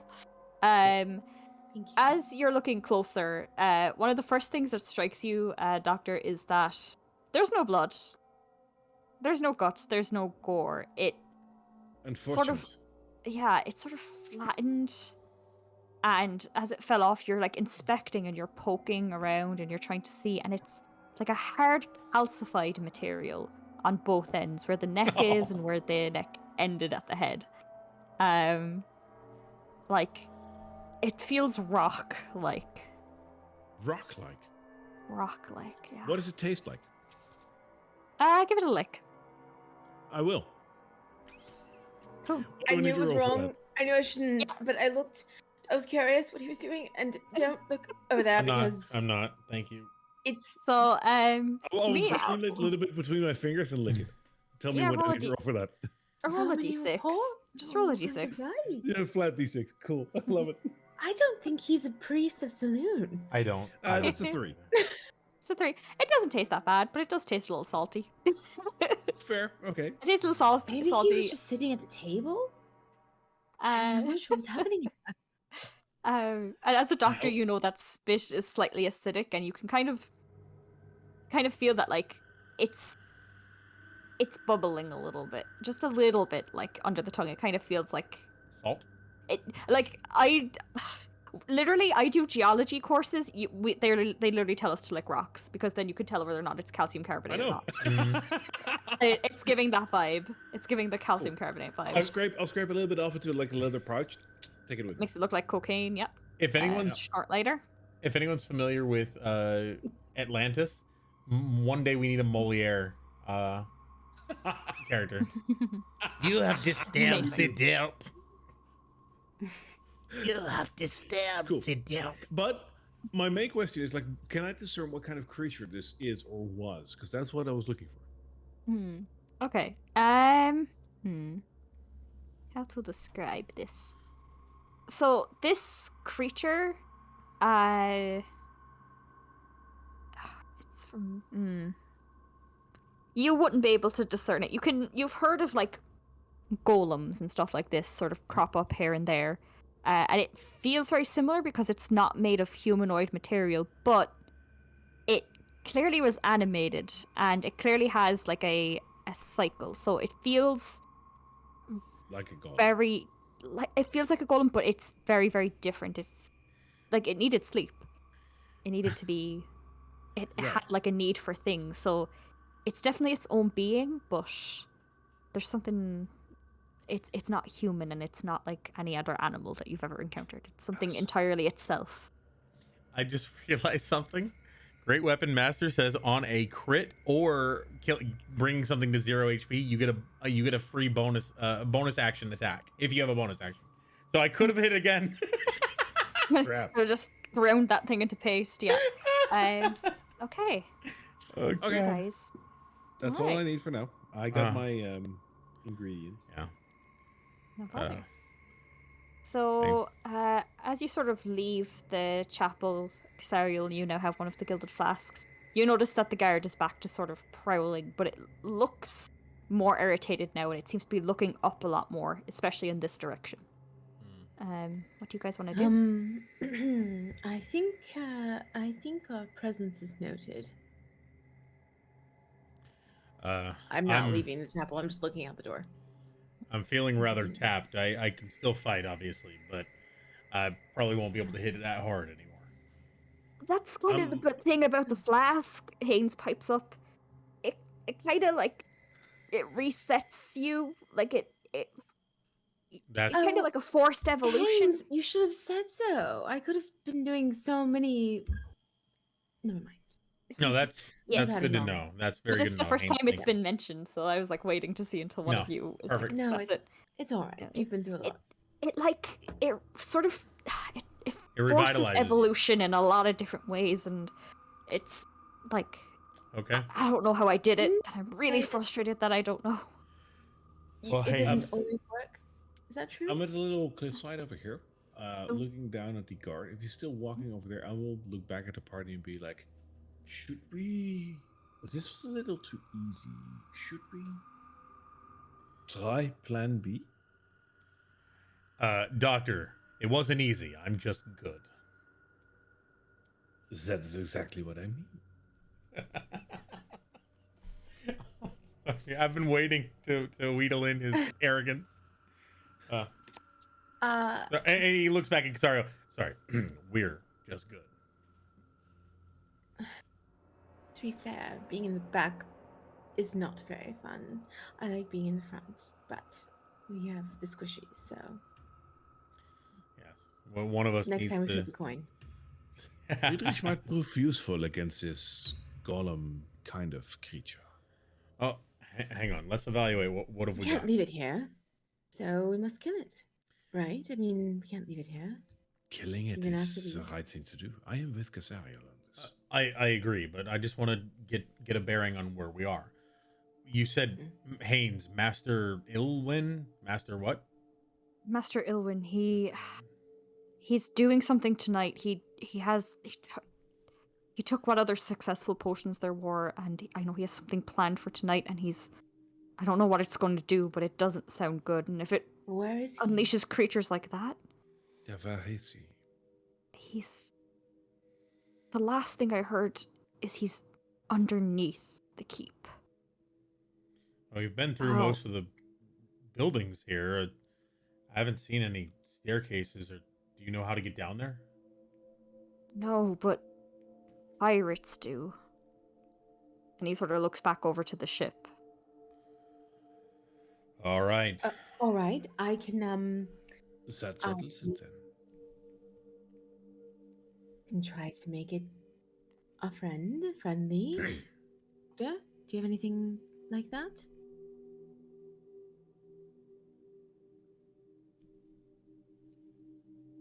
The doctor's just curious of what you just proposed.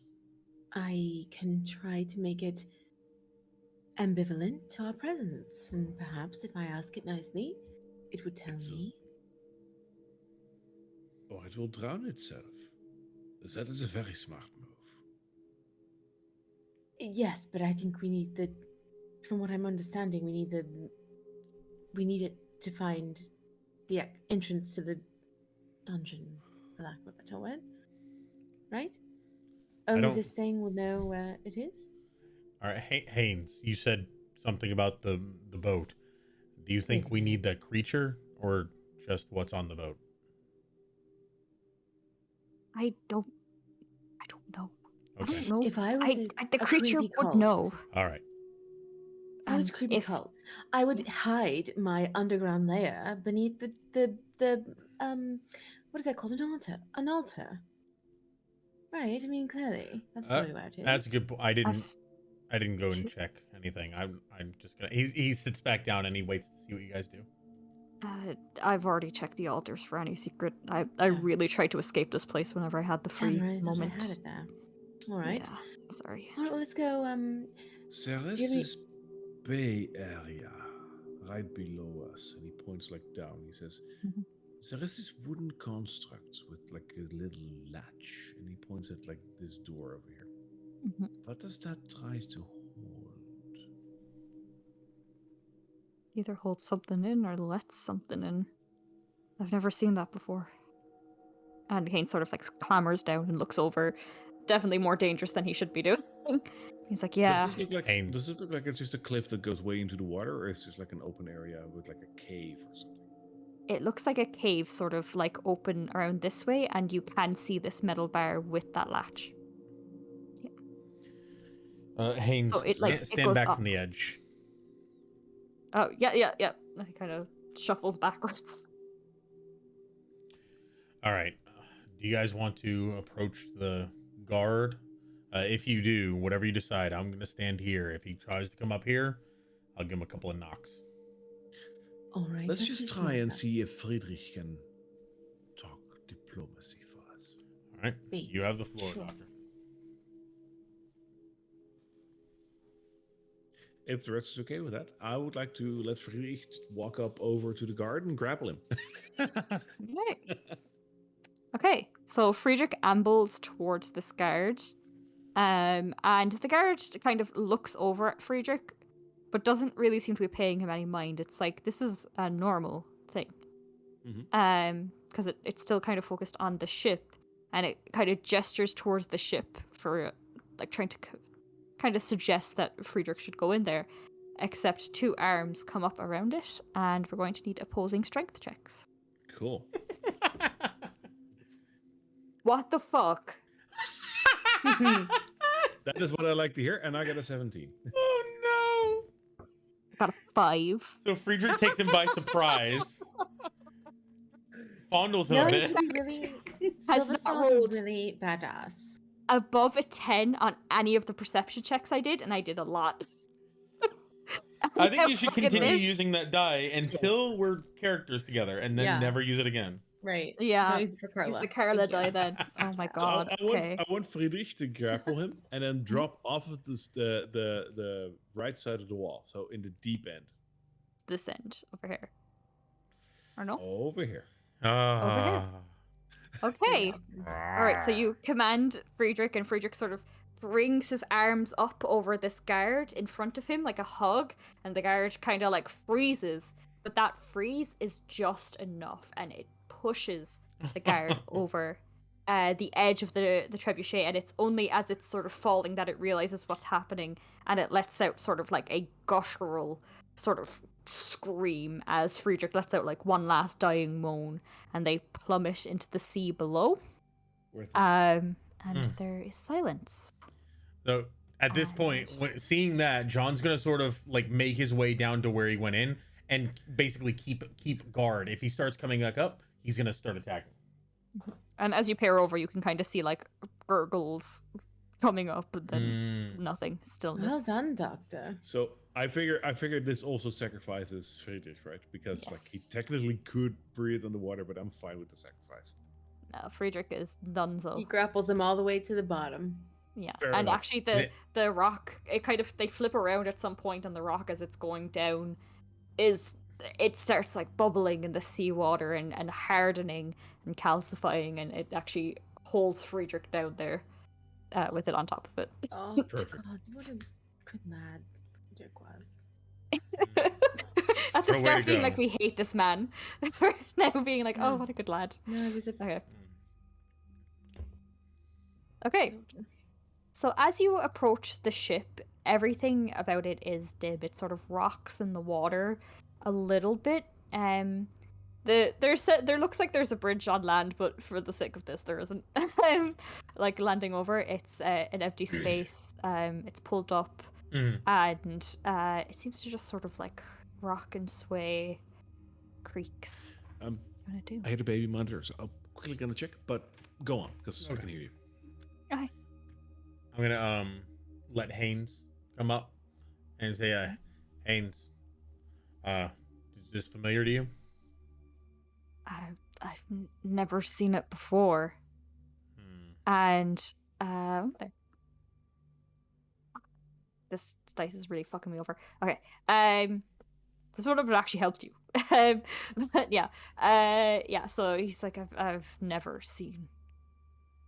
This ship arrived like a few days ago. I didn't get a chance to see it. They had me up at the tower, but there was something about pirates that come over here a lot. I know that much. I think we just. There could be like information on there about the pirates, or there could just honestly be a way out of this fucking hell. No, we don't want to leave. We have to defeat Master Ilworn. All right, He's I'll like go. kind of battling with I'll himself go. now. I'll go. Okay. I'll go check it out. Yeah, I was gonna suggest tossing the doctor over there, but you're probably more Bowling. capable of dealing All with right. what's over there. My stealth is shit, but my. Boy, I I'm wish pretty good at Carla finding was with us. things. Yeah, so do I. Little I- minx. actually, She John walked John away doesn't without- really know her all that much. All right. So I will well, first of all, from where I am, what do I see on the ship? So on the ship, you see sort of like a barren deck area on both ends. Like there doesn't seem to be any cargo, any signs of life there. And then there's the main sort of holding in the middle of the ship that is just underneath the huge sail. I'll toss in the And doctor. and there's small little like portholes along that main holding, but like no light comes from them. Give me a perception check.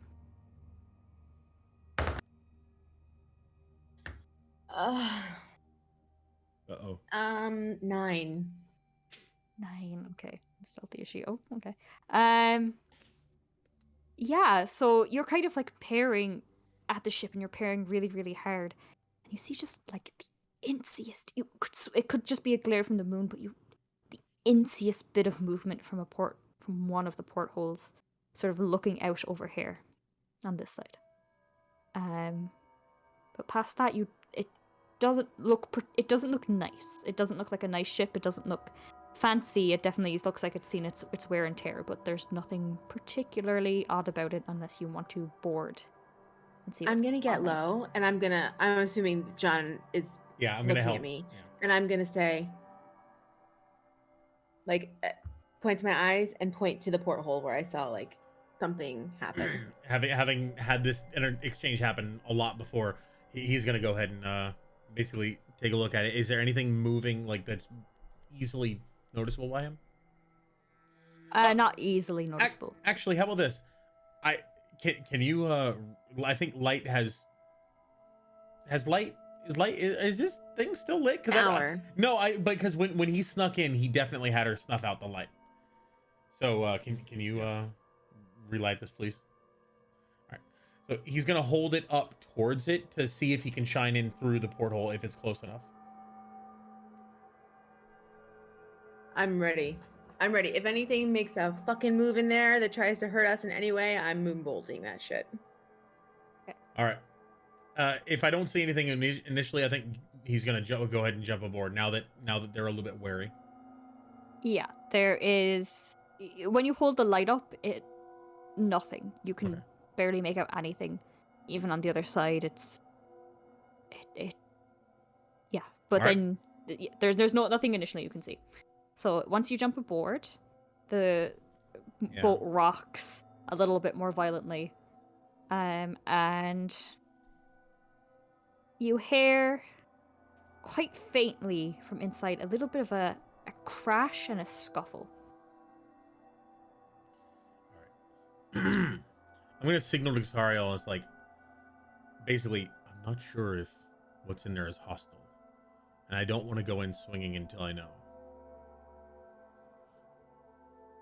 So I'm gonna actually this time knock, like actually rap on the door with the maul. Say, "Are you in there? We mean you no harm. Who's here?"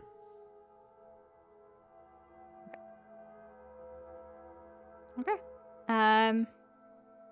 You see the faintest crack in the door, and an eye peers out. It's like, you one of them rock bastards? No. You work for the master bastard? We're here with Haynes, but I'm gonna be honest with you, I don't think so. I don't know who the fuck Haynes is, but you're not gonna kill me? No, we're not gonna kill you. I'm holding the light in such a way that he can fully, whoever's in there can fully see me, but it's not like blinding them or anything. So All right. Yeah. no, So we're here. We're here from Saloon. We're here from Saloon. We're on orders from the Silverstar. We're looking for danger in this area to quell it. you cops? In a manner of speaking. You gonna arrest me? No, we're here to stop All some right. foul sorcery or some demonry. She sort of like swings the door open a little bit more, and you see this like dark-haired woman who looks rather just sea-worn. She's humanoid. She is rough and tumble, and she sort of like cracks the door open and she pokes her head out and she's like, "Did you kill the other one?" Yeah, there was one in the chapel, and I believe the one out here is no longer a problem. Ugh. Have you seen any other pirates? Like, my captain went in and then he didn't come back out, and I'm really worried about him. He's a hardy guy, but like, ugh, those things are evil. See him. Yeah. Was he a ghost? He's alive? Oh. No. He always did say he thought the place that he'd die. All right. Okay, I'm gonna try and get the fuck out of Dodge. You guys want to ride out of here? Hang on. Doctor, it seems like the coast is clear. Would you like to come aboard? And I'm going to reach out a hand to help him over if he needs it. Reluctantly, he will take your hand and come aboard because he hates ships. Actually, She sort of looks down. She's like, "That a child? Oh no, that's an old man. That's an old man. Oh my god!" And she looks up at the flaming like man, and she's like, "Oh shit! The fuck are you? He's helping us to end What what's the fuck going are on y'all? here. What are all you doing here?" we're trying to clear this place. We're looking for. Help me, Master Ilwin. Haynes, Master Ilwin. Thank you. Master bastard, yeah. I saw him. He took that ship into the cove over there. And she points over at this cave direction. She's like, look it over there. I feel just heartbreak at the thought of how much fucking pirate skull that bastard's got his hand on. And she sort of peers over, kind of more lively now that she's been sort of rescued. And like leaning down over to it. You gonna go kill him? That's the idea. Or at least stop him what he's doing. Good luck then. I'm gonna get the fuck out of Dodge. And she starts sort of like jumping back towards like the ship and starts looking it over, seeing how she can do. Any question? Right. Okay. Yeah. Does the cove look like you have to ride a boat into it, or could we like swim in there? It looks like you need to ride a boat in there, which I'm jumping off. at this point, Haynes is like, do you know how to like open that? Because I can't imagine you can do it from a boat.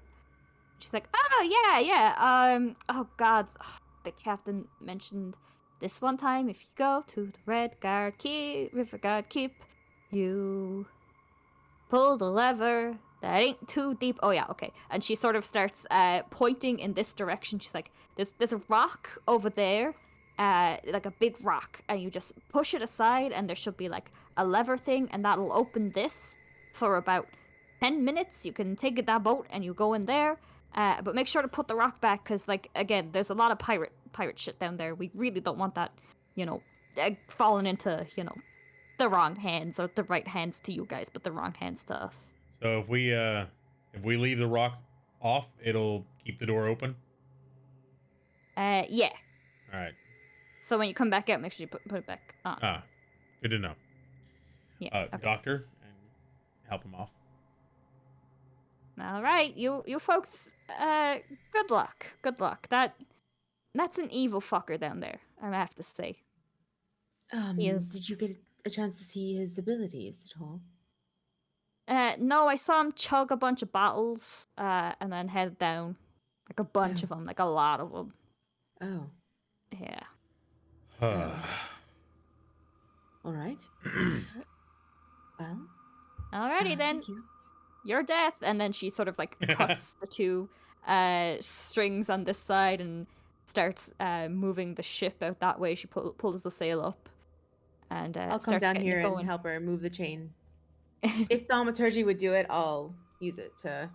I like it, so I'm gonna say yes. Nice. I gotta say, yeah. I just like You it, can open and the door. Why not? yeah, she's used to sneaking in and out of places, especially underneath chains. So it's not too difficult. She can navigate it. Okay, so I imagine that's what we're all going to do. So there is probably about an hour left. Are you okay to keep going, Papa? Because it's 4 a.m. over where you are. Yeah, it's 4 a.m. I can't. I don't have another hour in me. You don't have another hour in you. Okay. All right, we can have this as a next week. as a tidbit next next week we thing. can I think finish it that'll up. work. And then Very do that. cool. For next week. Yeah. Next week we have a small thing to do, and then other than that, we have another hour to continue. Love it. Yep. This is really fun. Hey, introduction Yeah, to the super Gilded fun. Flask. Okay. I'm glad that was fun and not just terrible. Oh, that was Okay. awesome. No, it's No, so far fun. from terrible. This was great. Yeah. Thank I you. did 34 damage in the hit. 34. Yeah. Yeah, and it was That was creepy. 33 for the kill. Oh, God. The thing about them is they've got 2 extra attacks. Mm-hmm. Yeah. So they do 3 in one the turn. luck of the dice. I had basically, no which idea is what that thing very was. slow. It's a little homebrew. Cool. It's from the Princes of the Apocalypse, a particular cult brand and that, but it's kind of lame, the Princes of the Apocalypse, so I just kind of made it a little better. But I Nice. did reduce the HP of it for you guys. Well, So thank that you. you're not You gonna be shouldn't able to have cope. now. It shows. Huh? Yeah. Well, no, Well, I used a lot of resources on that. Yeah. You That's did. true. Yeah. If it Granya's got done first that as well. attack, You know? I think I used Yeah, it two has separate 3 spell attacks. slots for that. I have 3. I used 2 on that one. But that was Thanks, smart Mom. because it allowed us to save all our resources for the last fight. True. All right. For Yeah, everybody. And do you get your Good. stuff back on a short rest? I don't get my spell Done? slots, but I get my channel divinity, which would be useful Okay, for me. great. Yeah. Same. Um, All right, cool. Yeah. All right, for everyone watching, thank you all very much. I don't know if this is ever going to see the light of day, but this is the part 1, as it turns. probably should. Yeah. But part 1 of our No. Gilded Flask Curse of Strahd prequel. Thank Yes. you to our DM, our lovely DM, Anne. Amazing. Good job, Anne. and Very well. I Yeah. really Yeah. enjoyed this. And thank you Yep. to our first time for this session, this campaign, and also not for long player, Barry. Thank you very much as Dr. For being Duskaloo. horrifying. Horrifying. You know what though? Yeah. Perfect way to get you guys used to what Carol is going to be like. Yeah, horrifying and hilarious, by the way. She'll be collecting body parts, but she sure will be doing things you don't want her to.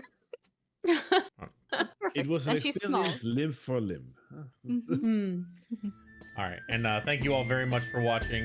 We appreciate you guys, and see you next time. How do I go to the end?